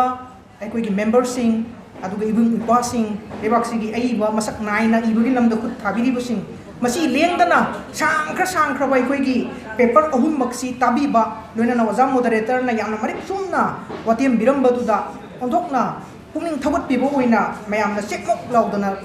lengsin biba simok aikhoigi leikolna thagat saningba adungi mafamda ikai kumna uchaning bagi pankhaisi leitre haidana I ahan mokta da pungduk sari ngasigi thorom masigi Mayai tangbal da lengsin biribi aikoigi oza moderator na ngasigi paper ohum masi paper pabiri ba ohum makta matamgi sakhai amata singdana nakoi ne hek haining iba makhai du hairo haibugum bogi moong amada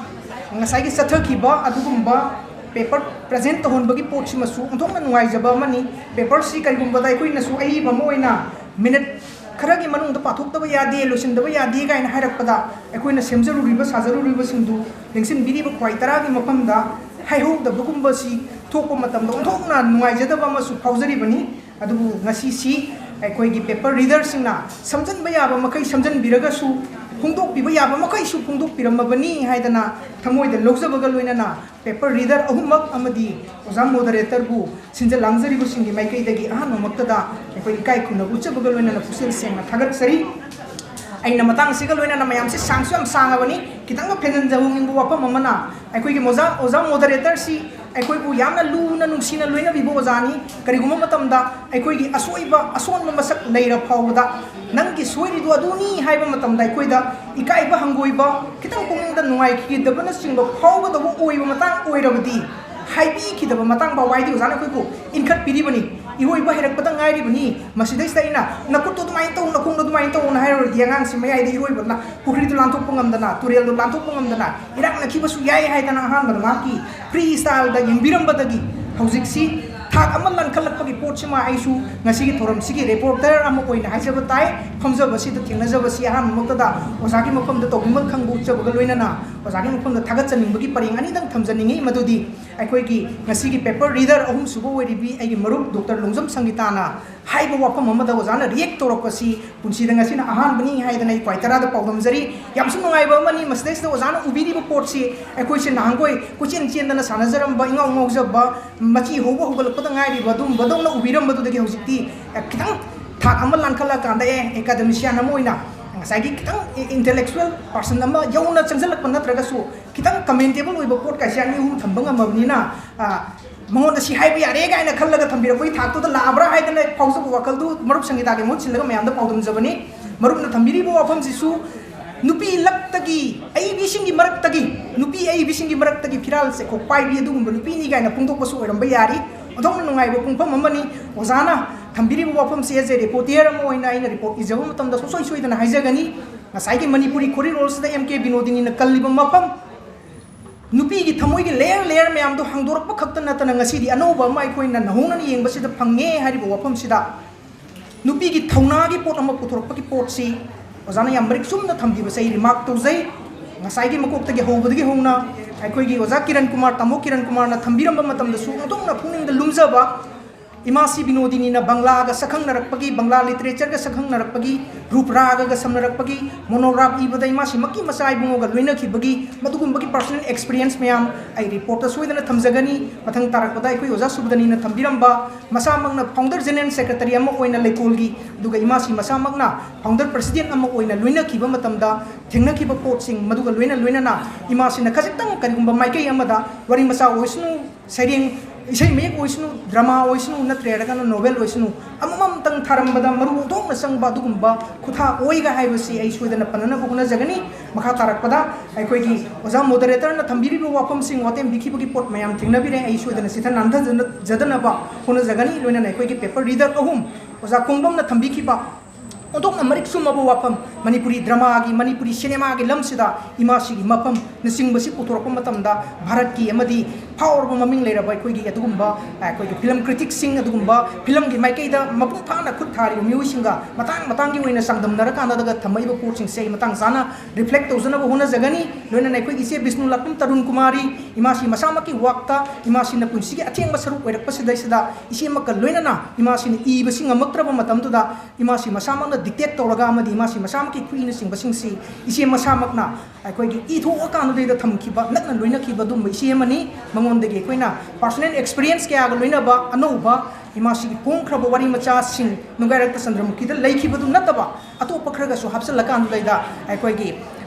wari macha ke lering sing bu puturak pada imasi ai koi isi na logi ba thodang amadi ma ki papers da reflect to ri court sing ai panana bo na jagani loina na ai gi marup longjam sangita na ngasi puthore ba papers desta ubu phangi ba anobo meeting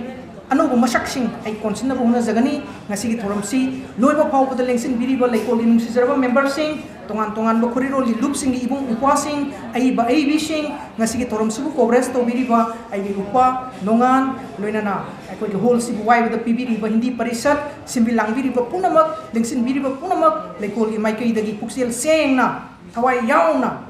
ngomkhai leitana thagat pa phungduk sari punom ku khurum jai